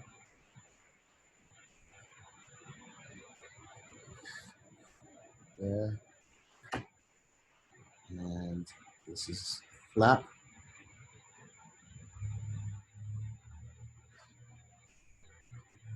There. Okay, so those are that's my side view, and so this side so the light is coming from here, and this is how the construction is working. The construction of this bag is working like this. I'll do a top view, so it goes like this, and I can just do a quick sketch on this. I don't have to make this. Top view is like this. This is the end piece. Then I've got the front cover. I'm not going to do the whole thing. And then the back cover. And then it's stitched in there. So that's how this is constructed. So based on that, this is going to be shadow side, and this is going to be light side. So I'm going to make this darker on this side.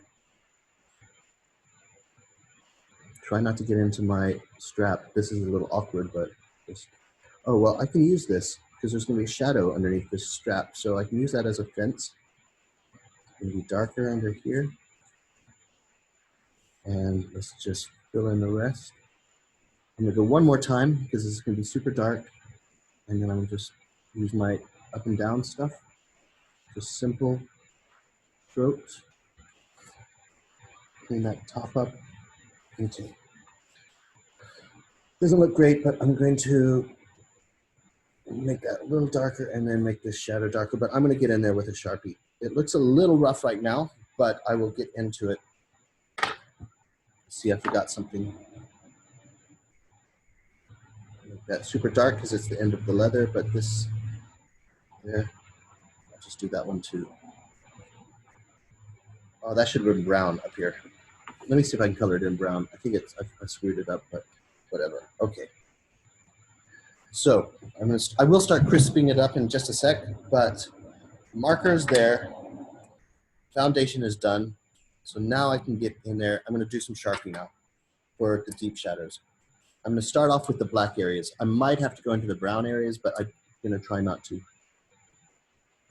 Let me test this. Wow. This I'm might, sorry to interrupt. Am I the only one that's not seeing you screen sharing? oh, am I not screen sharing? Yeah, for me, you completely cut out of the whole Zoom chat and everything like went away for like a whole. Well, I can see you working at the desk. I just can't see it from above. Okay, okay. You guys need to tell me this. I can't look at my computer all the time. Share. Okay.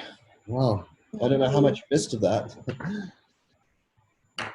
No, please, people, you have to help me as well. I mean, I cannot look at the computer and draw. All right. So anyway, the Sharpie is sucking on this. It really sucks on this paper. Let me test it on something else.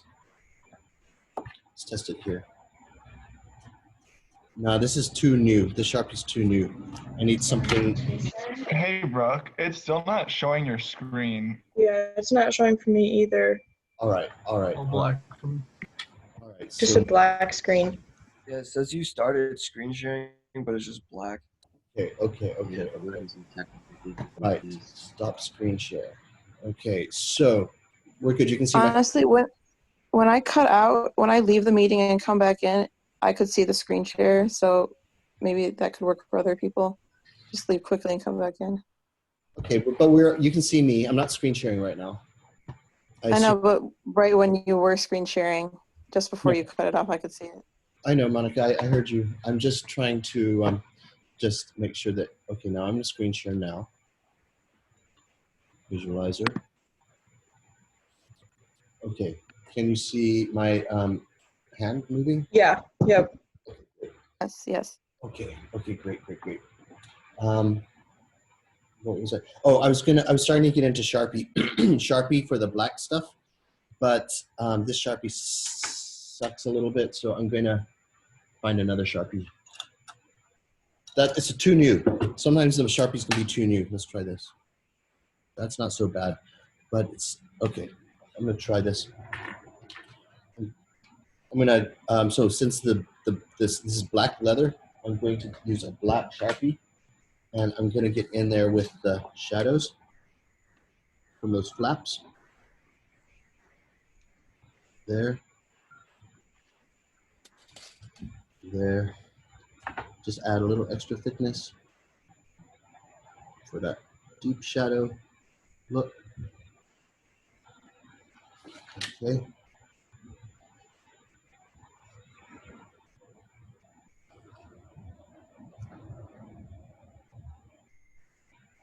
Okay, and then maybe here to just pop this off a little bit. I'm just going to hand do this.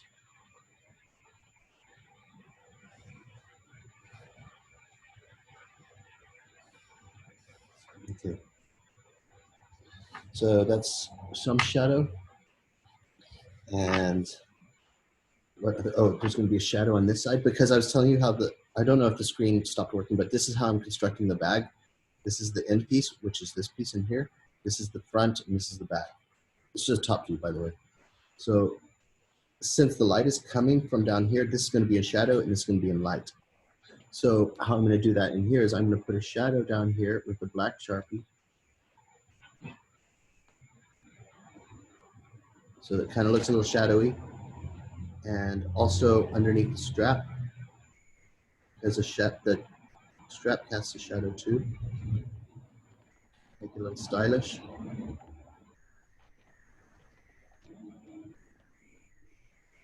Okay, and down here it curves, so that's going to be black as well. Around the D-ring. You can barely see the D-ring. Underneath the attachment device. One more stroke of shadow. Okay.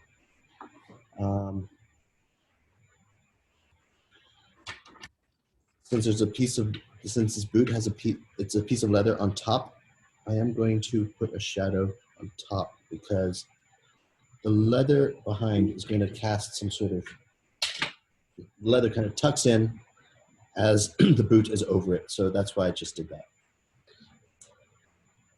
So the basic markering is done. Oh, and let's just do the D-ring. I'll do it in just black, pure black.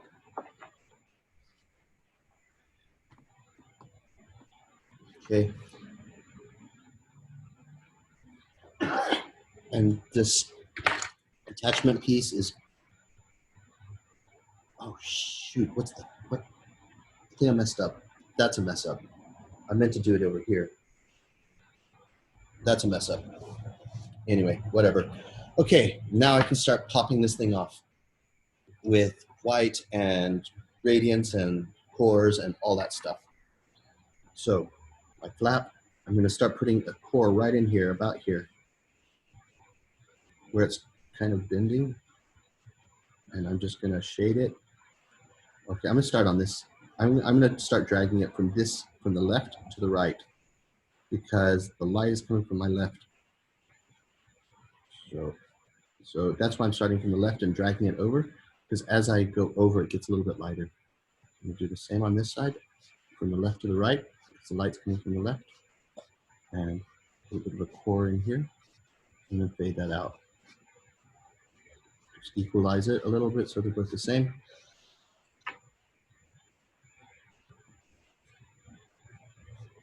Okay, and I'll start putting some reflections. This side is going to be reflective, and also this side over here is going to be reflective because it's a hard edge. Start hard here, and then drag that sucker down. And I'm going to put a little reflection on this too, on the flap, the bottom part of the flap, but a light one because it's kind of in shadow a little bit. I guess I'll do it on this side too. This is a reflective, just to help pop it off a little bit. I'm not following my light rules completely on this, but I do need to pop it off with a little bit of a reflection because there is ambient light coming from the other side. Okay. I'm going to pop off these boot things, these protective devices. I'm going to pop off this boot. Okay. And I'm going to put a little bit of an ambient reflection down here just to help. It makes it look a little more roundy. And a little bit down here, but not much.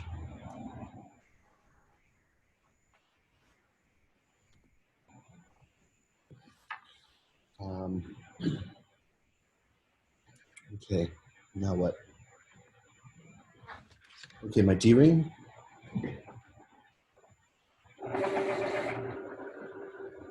Just a little bit of reflection in that D-ring right there. A little bit of reflection in this D-ring here. This is a mistake though, I messed that up. Oh, I know how to fix that. I'll fix that later. In fact, I'm gonna do it right now before I forget. I'm gonna pop this whole thing off with an outline.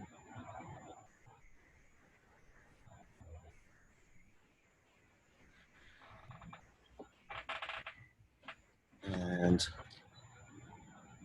I'm just doing an outline around the whole thing. See, that marker's a little weird. Let's try something else. There. Okay, starting dark on this side. I have to turn it around.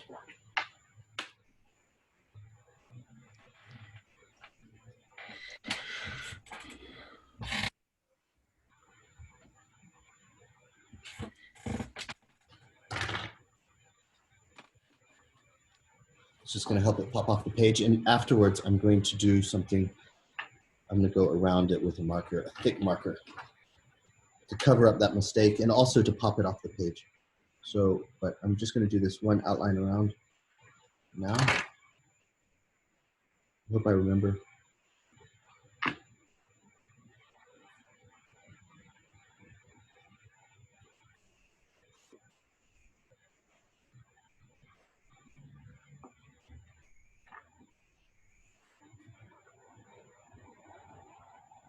Okay. I'm going to do the same with, I'm going to do the same. I need to do some darkness on this.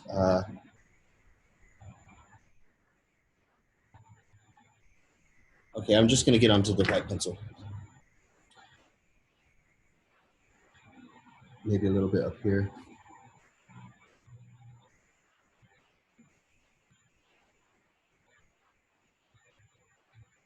A little bit in here.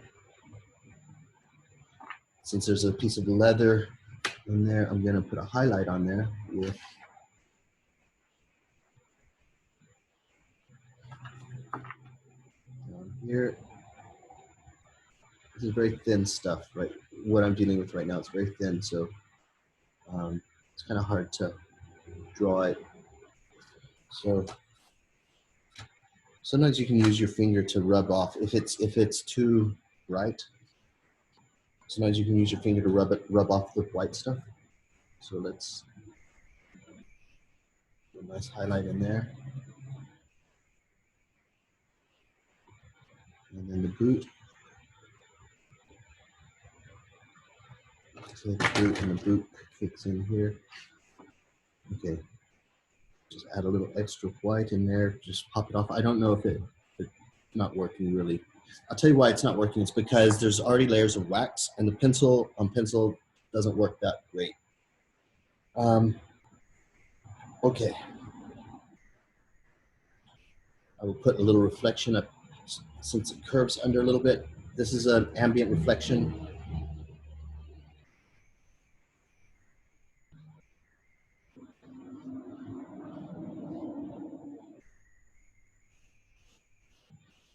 So it just helps the roundness. Now I don't have a solid theory behind this.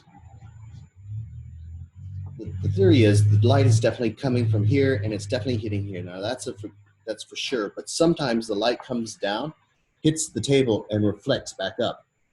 And so that's what this thing is. It's not an obvious reflection, and that's what these are also. This is this ambient light that hits the ground and bounces back up.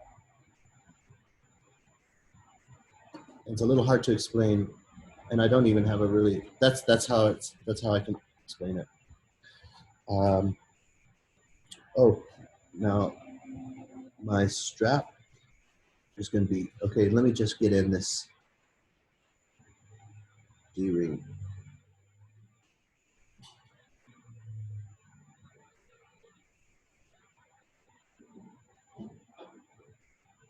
Start adding these layers.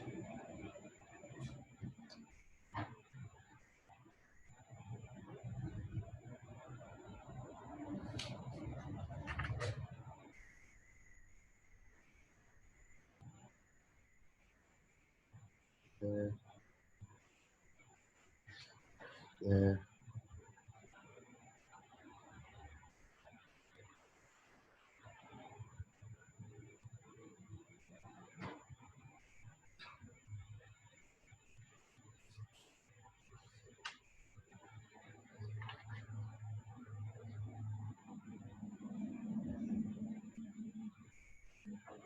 See the strap kind of wrapping around a little bit. And I'm going to erase out a little bit in here, just to mellow that blend. And then here, I need sharp pencil. This pencil wears down a lot because this paper's so aggressive. That's that strap.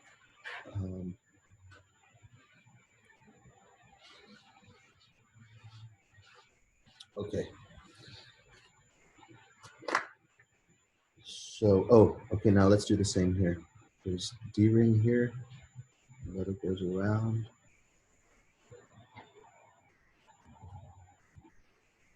Maybe a little bit of a highlight in here. It's a little 3D. And comes down here.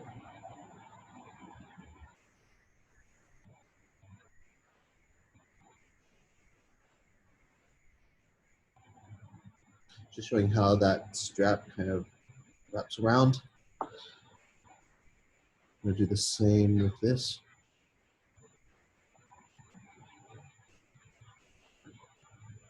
Strap goes here. There would be a shadow here, but I'm going to break the rules. And the leather, can I see the edge of it going in here? That's how it's attached.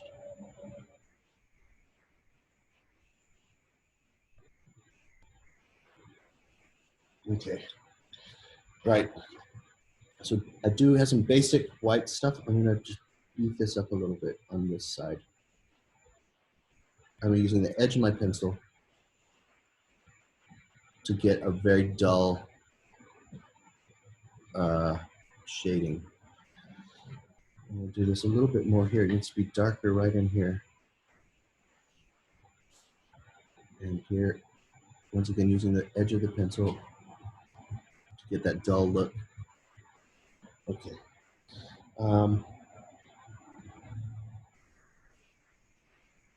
That's that ambient light.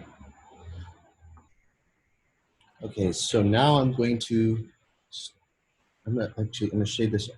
Now I've got my main shadings. Now I'm just gonna shade this down a wee bit using the edge of my pencil. So it helps give it a little bit more 3D and a little bit more 3D. Very subtle.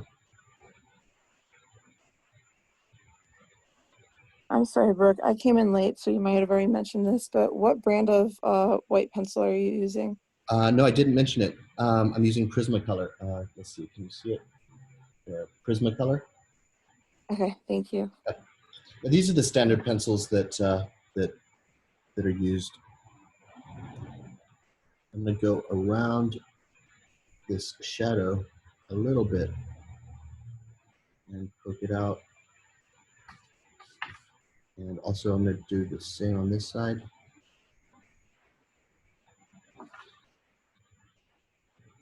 And I'll add a little bit of shading in here, but not much, because it doesn't round. It does not round over the top like the flaps, but and I'm going to use the edge of the pencil.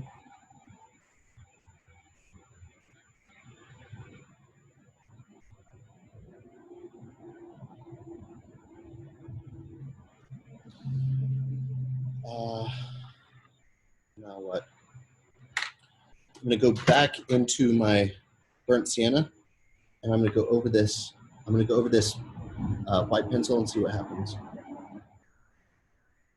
Actually, it looks pretty cool because that white was just too aggressive.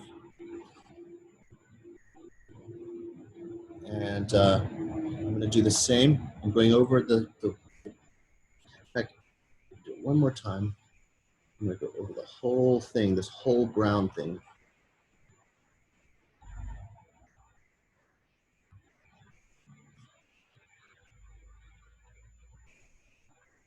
There.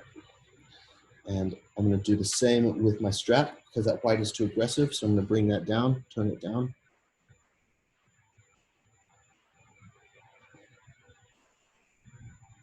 Chills it out so it's not so harsh.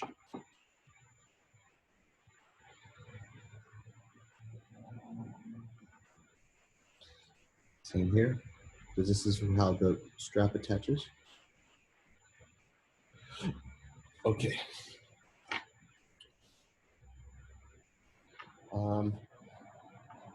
Oh, so stitching has also reflections or highlights. So I'm going to put in some stitching with this white pencil.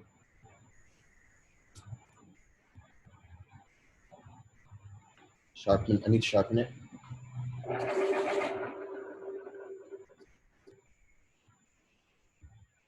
careful and neat.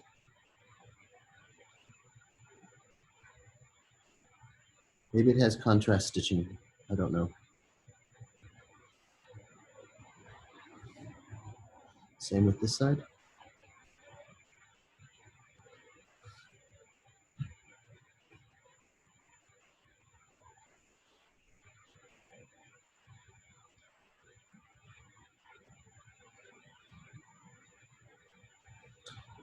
Down the edges too.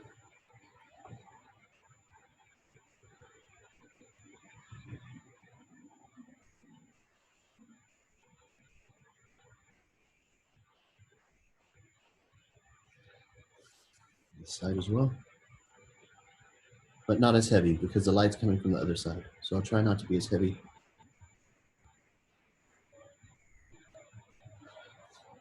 Along the top of this.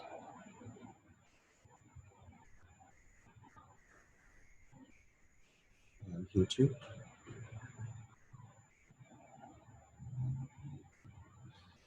Along the boot.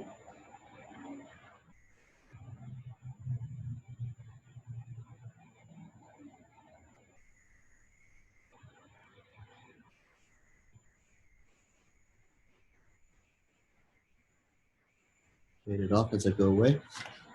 Down the bottom of the boot. On the edges of the boot.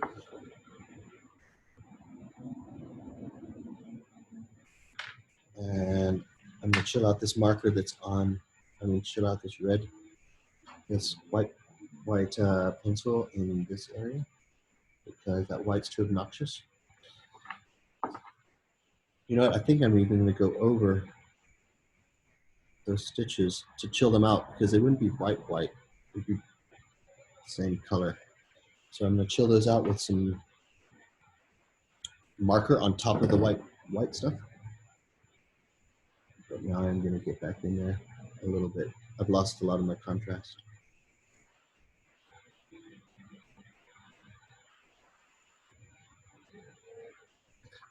So I'm just going over it again, just kind of reworking it a little bit more.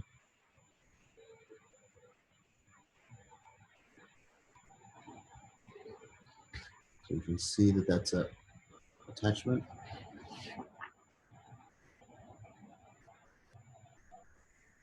Might have to chill this again, but okay. Next, I'm going to, what am I going to do? I'm going to use black mark. I'm going to use black now. Oh, I'm going to get another marker. I'm going to get a black marker. Those Sharpies are not working for me.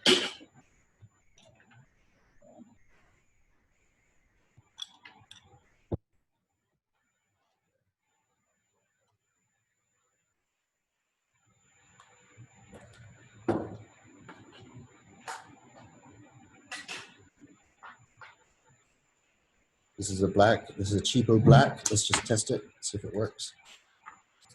One thing I like about twin tip markers is you have a thick version. Here's a thick one. And then on the other side, you have a nice detailed, sharper one.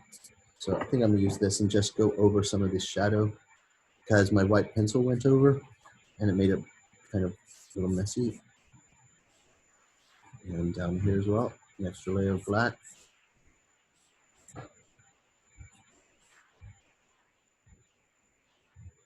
Down here because the strap is going to have some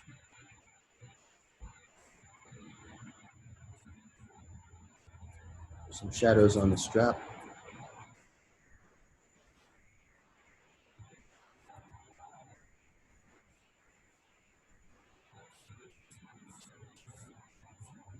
Okay. I'll go over my ends of the leather where it's cut with the black just to pop it off a little bit more. Okay. Okay, it's nearly done. Now I'm going to get into the black pencil and erase out some of that. That's a little too harsh, so I'm going to erase out that just a wee bit. Okay, whatever. Now, how am I going to do this? Oh, I'm going to start down at the bottom and work my way up because there's going to be a little bit of shading in there. Barely notice it.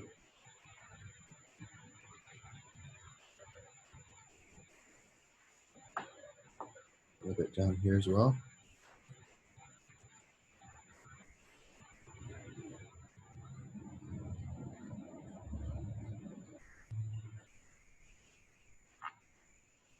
Might as well go over my shadows to pop it off.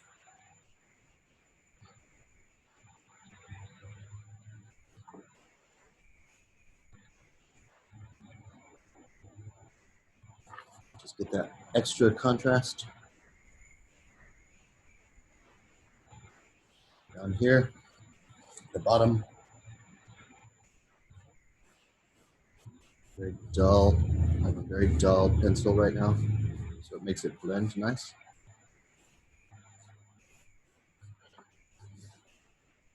I'm going to adjust my camera because my highlights are very different on the screen. Not super different, but let me just adjust this light to show you what mine really looks like. Maybe like that, and white balance. Let's take that white balance down. Oh no, not white balance. That's cool. That's okay. But the thing is, I'm going to use my hand as a color reference. So skin color. No, that's not it. Where's that exposure? That's really what my thing looks like, because my skin color is a little bit, well, let's just really get my skin color. I'm not yellow. That's kind of more realistic of what my drawing looks like. All right, now a few extra little tiny highlights, and then I'm going to get into the white paint, because my pencils are too dull to really get into details. So I'll get into the white paint.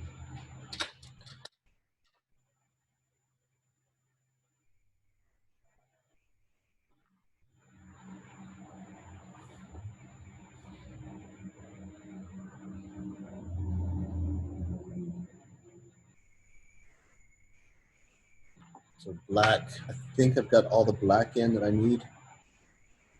Oh, down here, oh, I'll put in a little reflection, ambient reflection down here. And this is all gonna be kind of whitish because of my construction. Down here, this is the white stuff, and this is the dark stuff. This is the top view. And so that's why I'm reflecting it here. I'm reflecting it here as well. And then I'm shading it on this side because that's a shadow side.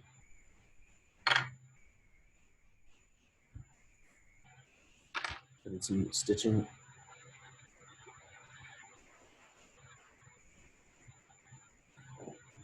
And on this side, I'll put in some white stitching because it'll pop off a little bit more, even though I'm breaking the rules of the light.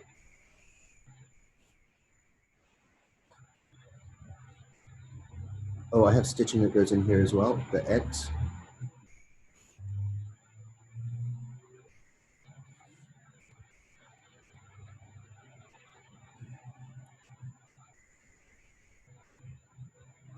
But that X is too obnoxious, so I'm just going to put a stroke of brown on it, brown marker. There. Okay. I think I'm ready for white paint.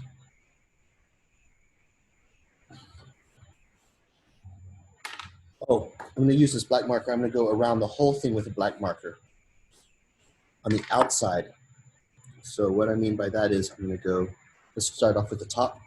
And I don't even think I'm going to use a ruler on this.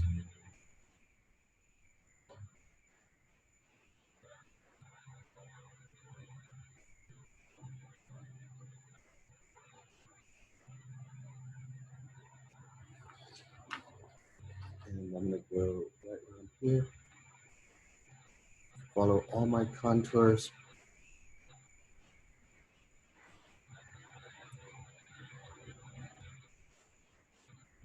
Some things my marker won't fit in, so I'm just going to go around it. I'm going to go. Now I can finally cover up that mistake.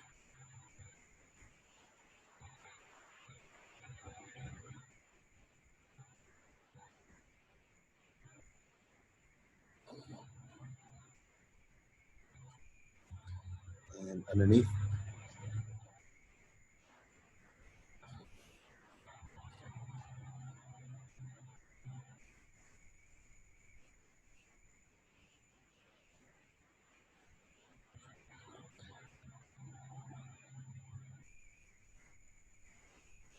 And I'll go around this sucker as well.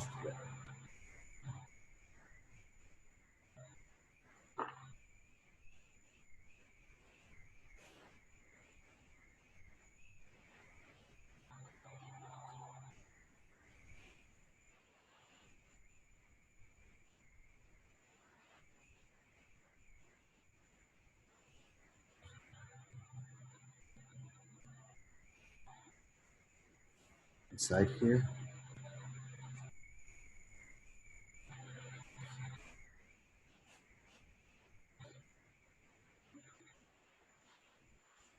So this black outline I'm doing around the whole thing has two purposes. Number one, to hide some mistakes. Secondly, to pop off the thing, to pop off my drawing. Okay. Oh, in here too.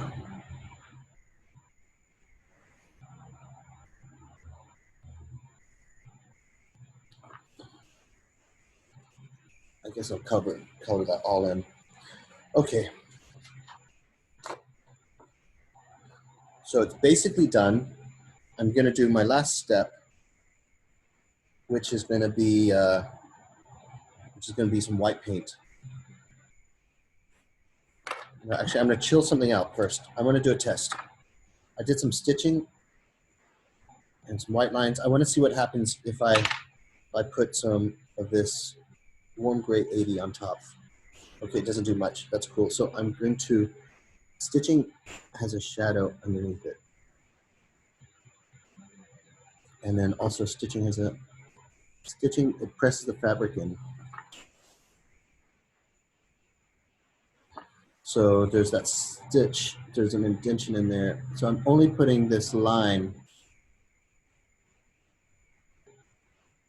only on certain parts. I guess I'm gonna do it here as well.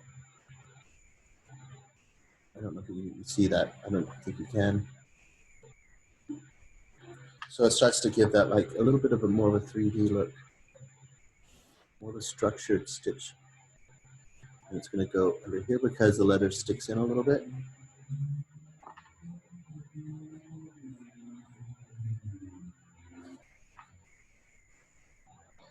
And I'm just gonna chill that whole thing out. It's making me nervous. Okay. So now I have that reflection. Actually, I'm gonna have to put that in. So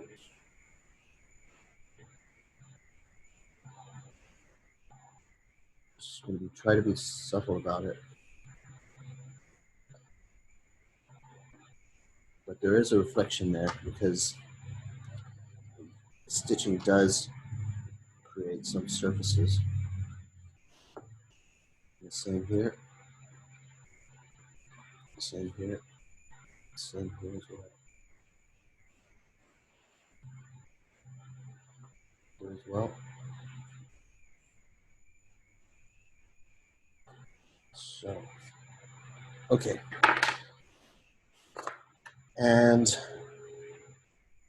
you know what I can really do. What time is it? 10:53. We've got time. I'm gonna go in there with ballpoint pen. Well, actually, I'll put on the white paint first. Yeah, I'll show you how I do the white paint. I started to do it with that shoe on Tuesday, that red shoe, that ugly one. Let me get my white paint and all of that stuff. One sec.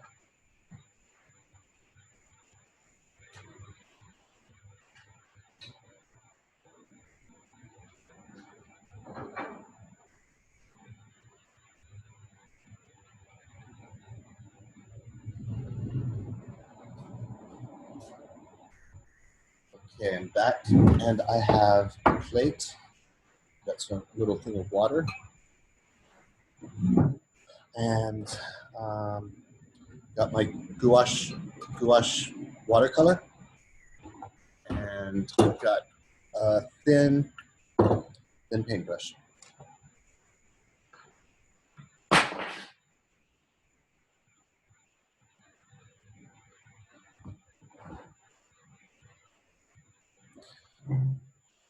So I'm going to do a two-phase thing. I'm going to do white gouache, and then after I'm just going to finish it off with some white, with a ballpoint pen black, just to crisp it up. Okay, so there's some, just add a little more here.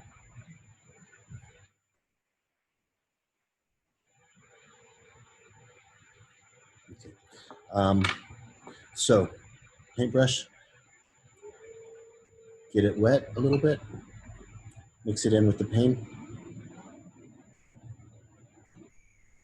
So I'm going to start off with my most extreme reflections, and the most extreme reflections are the ones that are like probably this.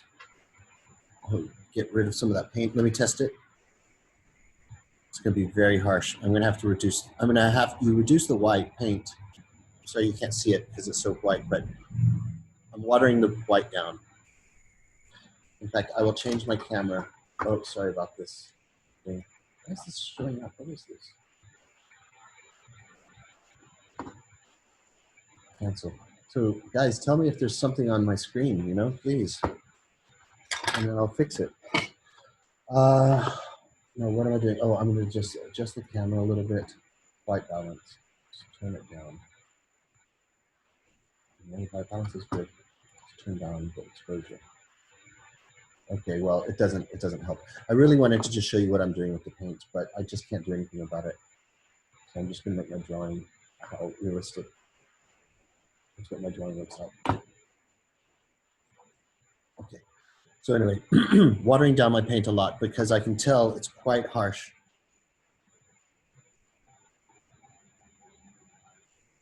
On this white, on this dark paper, so it's harsh, and so I need to like chill it out. So this is pretty watered down. What's the name of that paint again? This is called gouache, spelled like this. Gouache. Okay. Gouache. Gouache.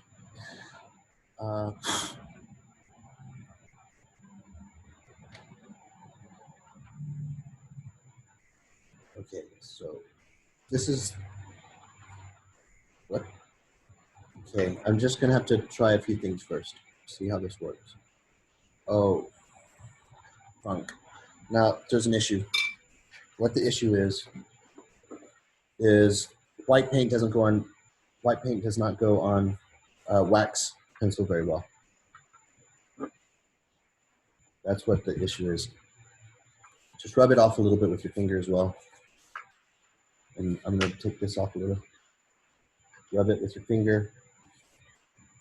And you can get some of that off with your fingerprint texture.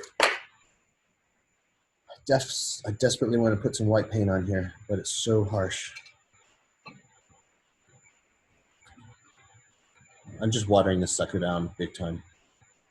Okay, no. There's an issue. It's because the issue is I have this wax pencil on this aggressive paper, and it's not working with my paintbrush. So I'm gonna do a fix. I'm gonna go get some aggressive paper towel. Not this. This is used. I'm gonna get.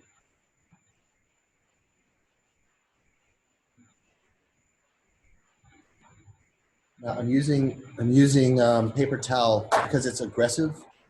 Don't use a Kleenex. Or don't use, it's kind of like sandpaper. So what I'm going to do is I'm just going to kind of rub off this wax. I'm trying to make it have a little bit more traction so I can put on some paint. And mellowing the whole thing out also. Now I hope I will be able to put in some white paint. Also, before you get into painting, Yep. Everything is kind of looking very similarly valued on the paper. Could you change like the settings back to like kind of how it was before you changed it again?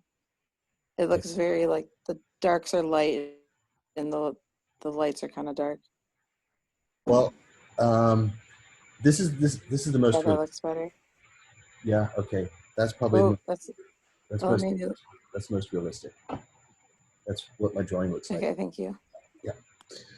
All right, so just take away some of this, chill it out,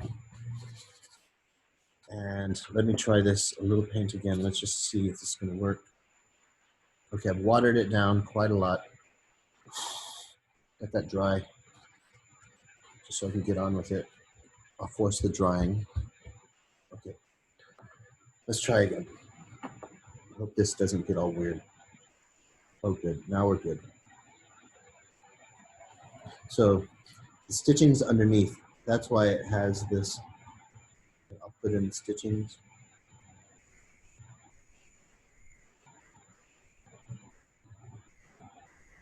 I'm good with that, and I'm just going to do a big smear job here. I'm just going to put some water on here. Just try to.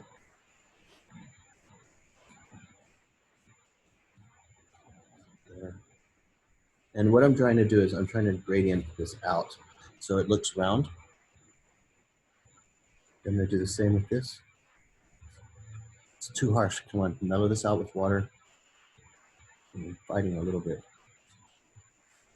That was way too harsh, but I'll go back to the other side. I'm going to doctor this one up just to get that balance.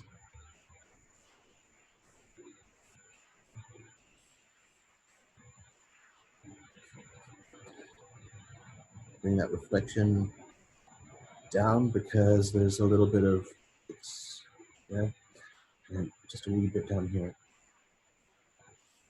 A wee bit down here. My brush is very dry right now. Let's just add some more water. Wee bit of paint. Let's just test it. Yep. So let's see if I can drag this down a little bit more.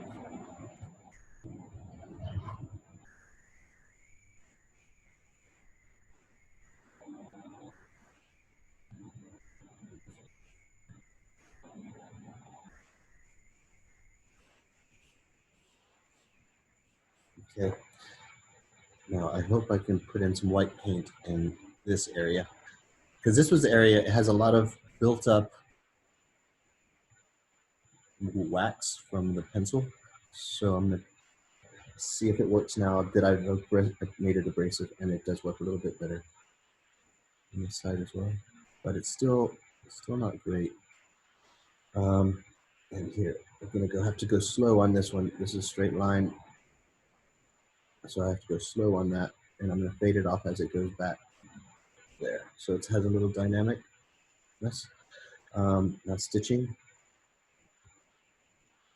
need a little bit extra paint on there. Just test it.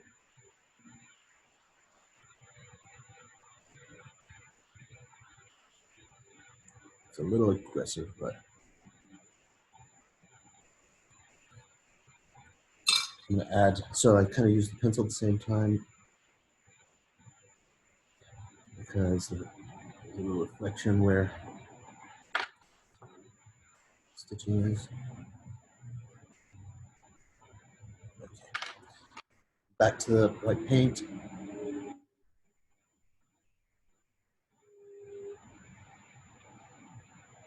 And a little bit more here, now it's dried. A little bit here. Actually quite a lot. This is quite a harsh reflection. There's going to be a harsh reflection right in on here as well, right on the edge, because that's where the leather's cut, and so it's kind of. And you know, I'm going to chill it out just a wee bit by just simply dabbing, just putting a piece of paper on top, a little paper on top of that, just to reduce its power, because it's a little obnoxious. Okay. A little bit up here. A little bit here. It's going to be quite harsh right in here.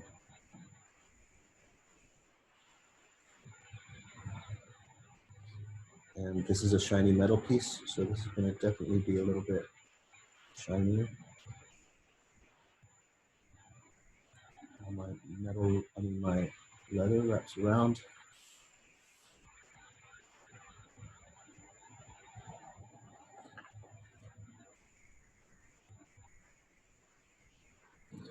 Down here.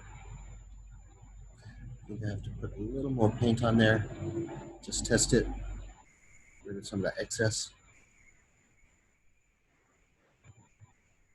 I know it's harsh. I'm going to clean that up. Just a simple, put my thumb on there, lay it on nice and square so it's not smearing. Now what? I think it's basically good. Oh, okay. Some here, a little bit here.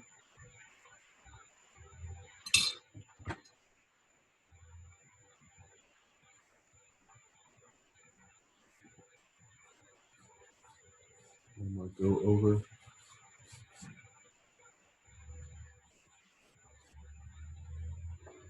I'm going to shade this a little bit more in the direction of the light. That's why I'm doing it diagonal. Same with this one.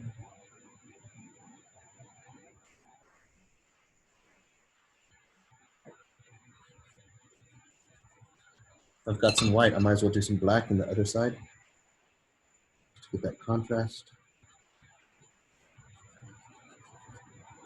Same on this side.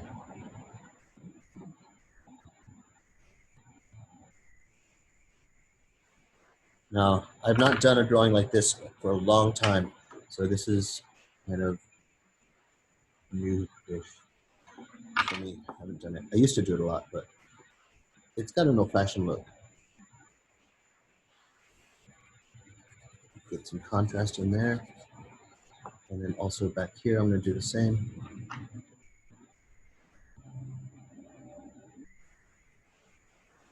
This time diagonal. And might as well do a little bit of white on this side. I'm using the dull.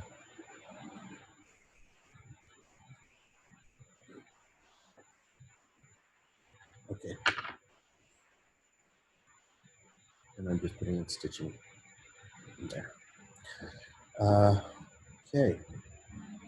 I guess the final thing I'm going to do on this is, and I'll scan this. It'll be interesting to see what it looks like when it's scanned. But I'm going to get in a ballpoint pen right here. And now I'll get into details. And it should even pop it further.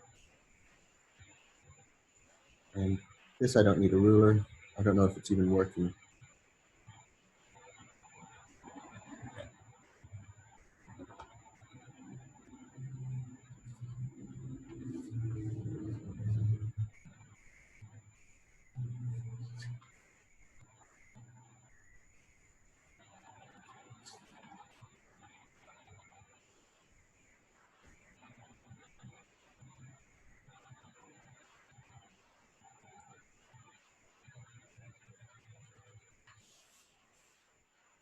This is from ballpoint pen.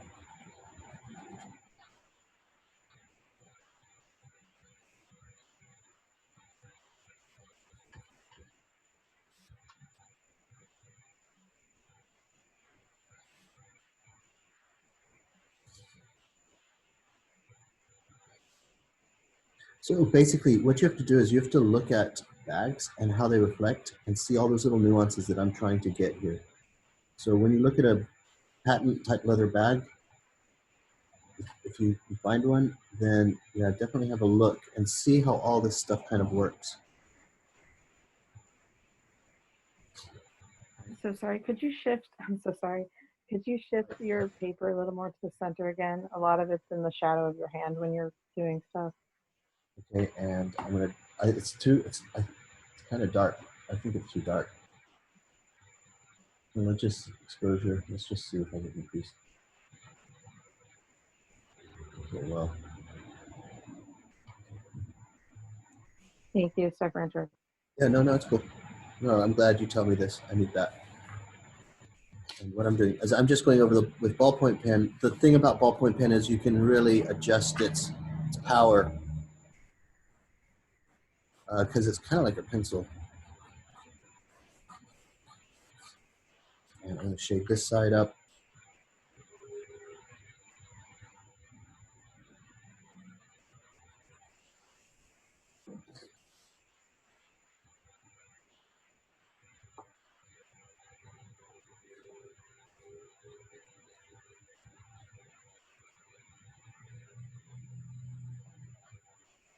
Trying to get some of these details in around the eyelet, I mean the strap attachment.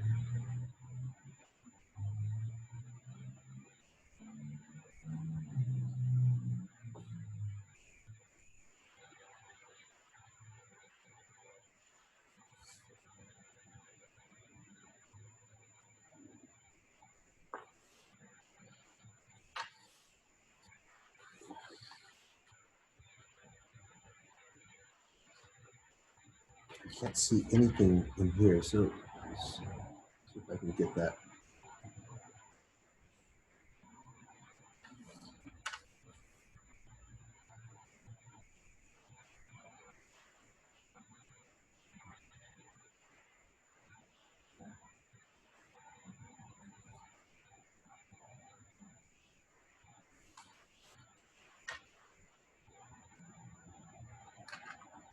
White pencil, a few details. Trying to be uber sharp.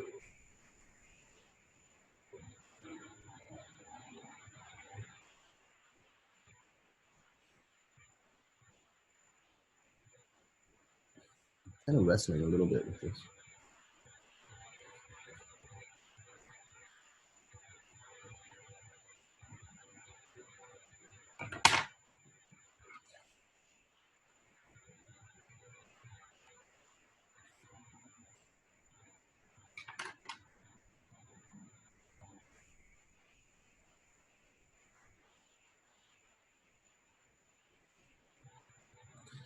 Stitching.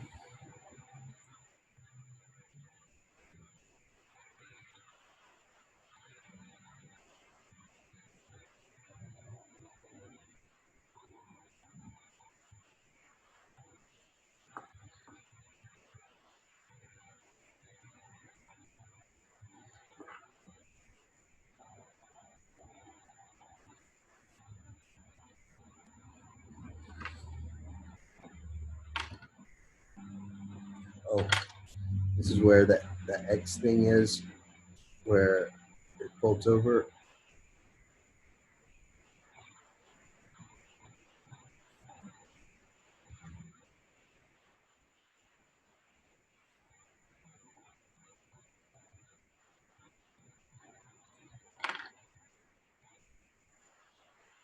Like your exposure bar is still sitting on the screen. Yeah, thanks. Okay. And let's get a little bit darker in here. So this is where the strap is underneath.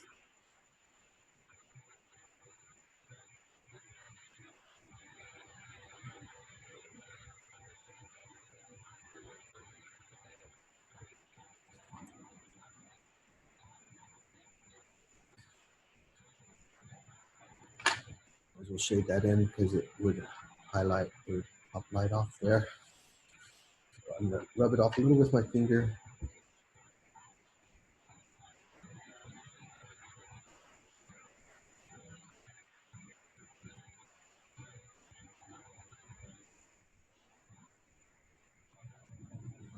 I think it's basically done.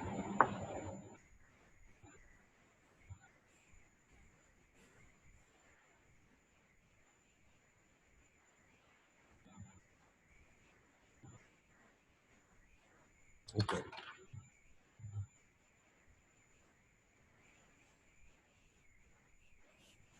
Okay, it's done.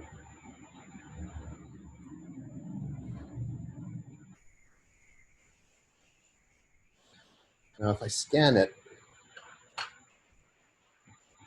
this will be interesting. So 14. I'll class it in 15 minutes. So I'm gonna pop this in the scanner. One second, I'm just gonna stop sharing. I'm gonna share my desktop.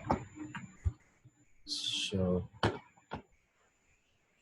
screen share, desktop. So you can see my Photoshop, what I'm doing. Okay.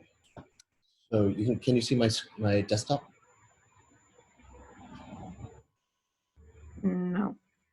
No, it's doing it's just a black screen again. Okay, I'll stop. I'll try again. Desktop. Okay. Now, can you see it? No. Mine's buffering. Also black. Black. Okay, stop screen sharing. Let's just try one more time. Let's just see if I stop optimizing this. Now let me try. Can you see it now? Yeah. Yeah. So I think I have my desktop. You can see my iTunes up here. So I'm gonna hop into Photoshop and scan this thing and see how it comes out.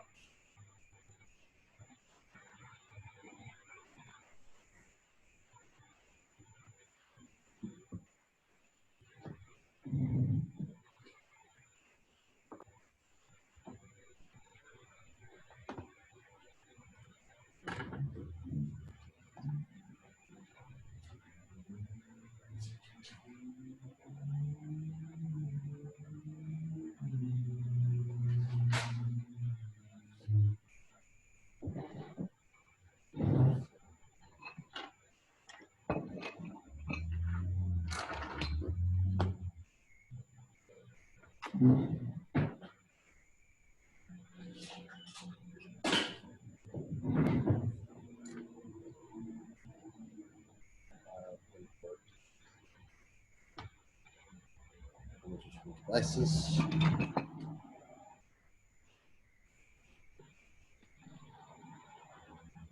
Try again.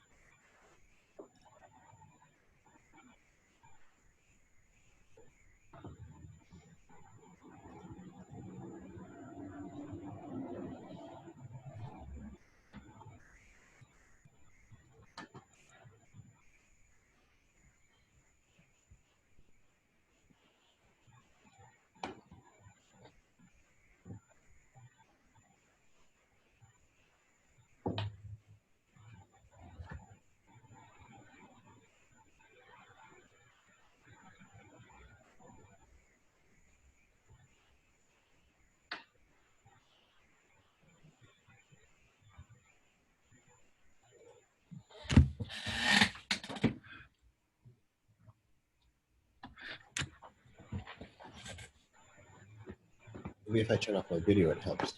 Just try. Okay. Where is it? Window. Where's the scan? Okay. Cool. I'm good with all that. 300 DPI, everything's cool. Scan.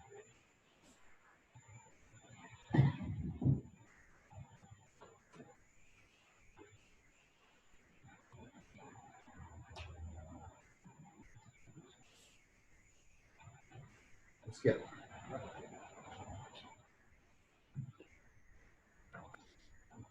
Okay, let's see. Scan. Okay, I have to draw a square around it.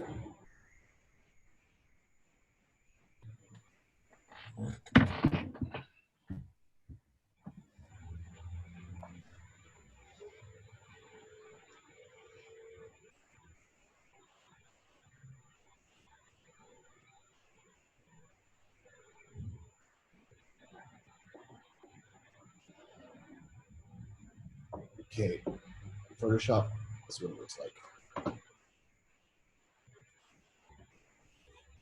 Okay, let me just adjust a few things. Got my keyboard here. Rotation. Okay, that's it in its purest form without any doctoring. Zoom in a little bit. Okay, I'm gonna go Control L, which is levels, and let's just see if I can tweak it. So pop it off a little bit. Okay, that's the dark stuff. So the light stuff. And then somewhere in between is where we want to be. But that light is very light. Let's just really crank it. Let's just see. It's a little too harsh, that light, so I'm, there we go.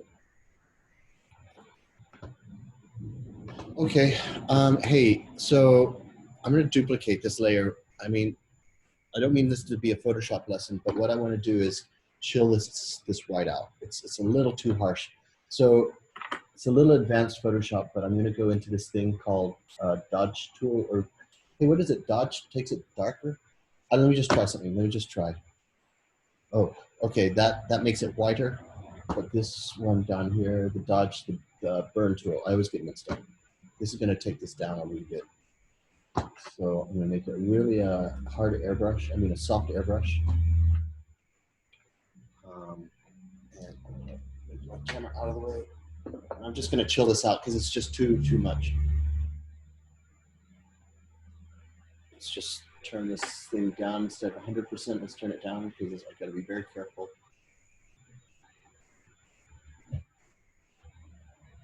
And then up here, take that down a wee bit, and then darker down here. This is dark. This is dark. This is dark. This is dark. This is dark. This side's dark. Chill that out. Down here, chill that out. A little bit more chilled up there. Okay. There it is. There's my sketch. Oh, let's go dark down here.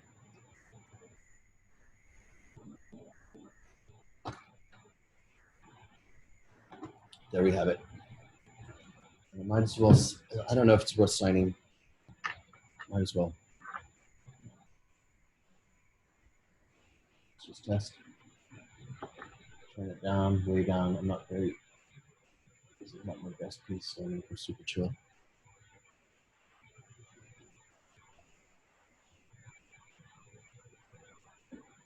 Okay, there it is. So I just have a question. Yes, please.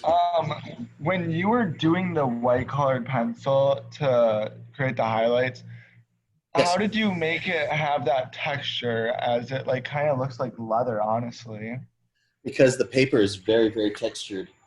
This is just What type construction of paper is it? It's just construction paper for kids, you know, for like, you know, preschool kids stuff. It's just very Oh, okay. cheap textured paper. And it's not textured purposely, it's just paper, you know, construction paper stuff. Yeah. But it does I don't know, I kind of, just kind of like the way that it looks. It makes it look very realistic. let's have a look, let's zoom in. So this is the paper texture. Let's just move out. This is what the paper texture is. God, that looks so weird. It's actually way darker, but I tweaked it in Photoshop, obviously. So it's just that there's no real like leather texture. It just happened to be like that. Yeah, I just like it like that. It's cool. Thank you. So I went a little over the top on, so you know when you stitch something and the stitches press into the fabric or press into the leather and it creates little bills and little, that's what I was trying to do here, but I overdid it. It's not that strong. But at least it does give some sort of three-dimensionality. Okay, I'm gonna save this and I'll post it up. I'm gonna post that and then, oh, wait 1 sec, because I know we have 5 minutes left.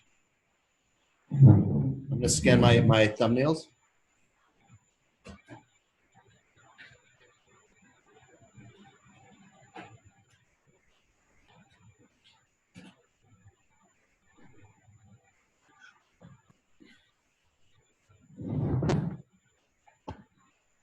File, import.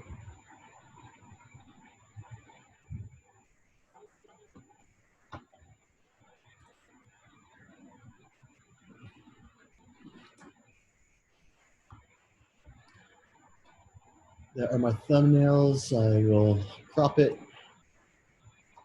Scan.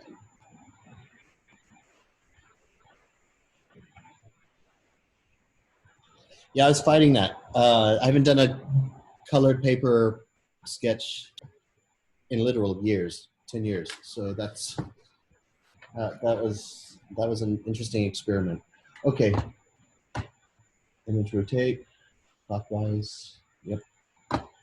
It's pretty good as is, but I'll just level it up. Yeah, bring those together.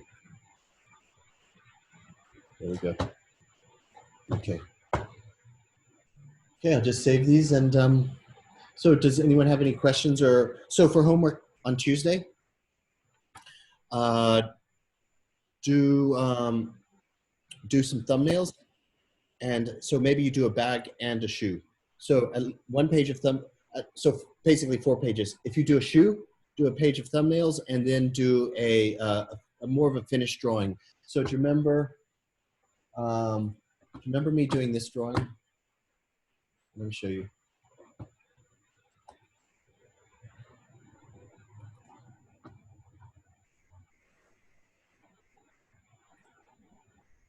CCS accessories. Do you remember? Oh, this drawing.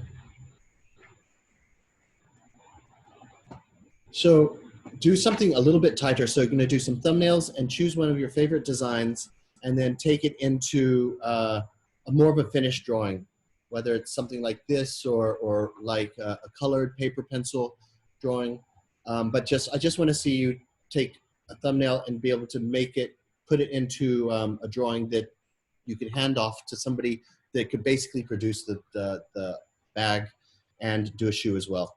So that's 2 drawings for a shoe, thumbnail and more finished drawing, 2 drawings for a bag, which is thumbnails and a bag. And then that's 4, 5, 6, 7. All you need is 3 more drawings of doing whatever you want. But so whoever, I don't remember, maybe, was it somebody, God, who was it? Somebody, well, okay, if I gave you critique that, you need to add leather thickness and things, and I'm not going to say specifically who that was, but you might know who it was. You might know who it is. But really get in there on the details. Don't just give me a lame line drawing and then boom, it's done. Also, if you're doing shoes, be sure to trace a shoe so you get good proportions. No potatoes, please. So one set of 2 drawings for bags, 2 drawings for shoes, 3 drawings of whatever you want. That could be also a bunch of thumbnails. Make it easy on yourself. Is that good for you all? Yeah. Okay. Awesome. Well, have a great weekend, everyone. And it's my birthday this weekend. Happy birthday. Happy birthday. Happy birthday. You guys. You're the first ones to say anything because it's not even my birthday yet. All right, then, guys. All right. Have a great weekend. Thank you so much for listening and having your video on. And I will see you on Tuesday. If you have any questions, shoot me an email or a text. But this weekend might be iffy, but we'll see. Okay, guys. Thanks again. Thank you, Brooke. Thank you. Bye. Bye-bye. Brooke, I have one quick question. Just about the materials you use. My microphone. It's all the way down here.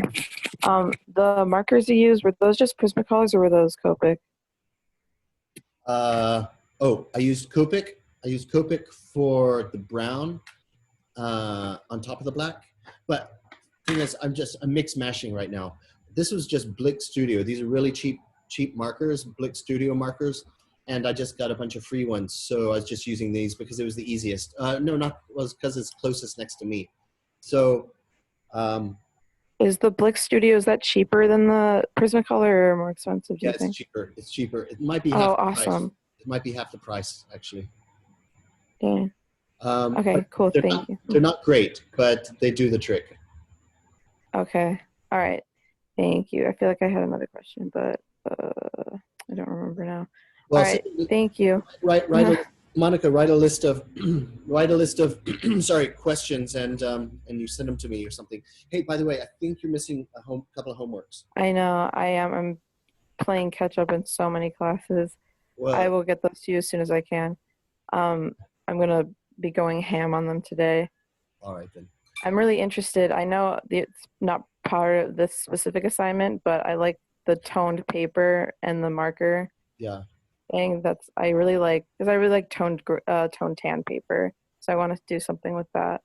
Yeah, so. I love that tan or like a lighter gray or a gray. Absolutely. Yeah. All right, I'll let you go, but thank you. Okay. Happy birthday. Thank you all. Cameron, Bye. You okay? Anthony, you're okay? Yeah. Yeah, I actually just wanted to show you mine really quick, just to see if you see any problems or anything. Okay. I didn't have brown, but I used red. No, man, that's looking good. I'll tell you one thing I would say is go over those white highlights. Go over those white highlights with that red again, because they're a little too harsh. Yeah, I tried doing that, but it kind of just like killed it completely. Like down here, I tried. Yeah. You can see it a little bit, but Yeah. it was like too deep into it or something.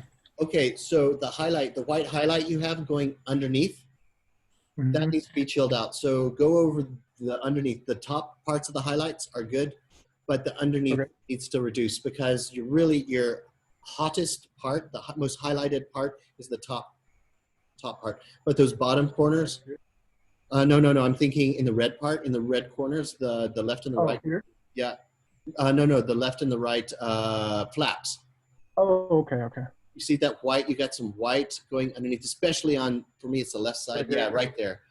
The underneath Okay. one and the diagonal one going up. Those need to be chilled out, because the light's not reflecting hard from there. More shadow. Oh, okay. Yep. But it's Go looking over good. with red on them. Looks good from here. Okay. Good. Cool, thank you. Good. Well, anyway, you did good. Yeah, I didn't get that. I was kind of too far behind, and I didn't get the side orthographic view that you Oh, had, yeah. but at Yeah. least got the front one. So All right. Well, good work, Anthony. thank Alright. you. Thank you. Cameron, you good? Yeah, I'm good. Okay, awesome, guys. Then in that case, I'll see you. Have a great weekend. All right. Happy birthday. Okay, you too. You too.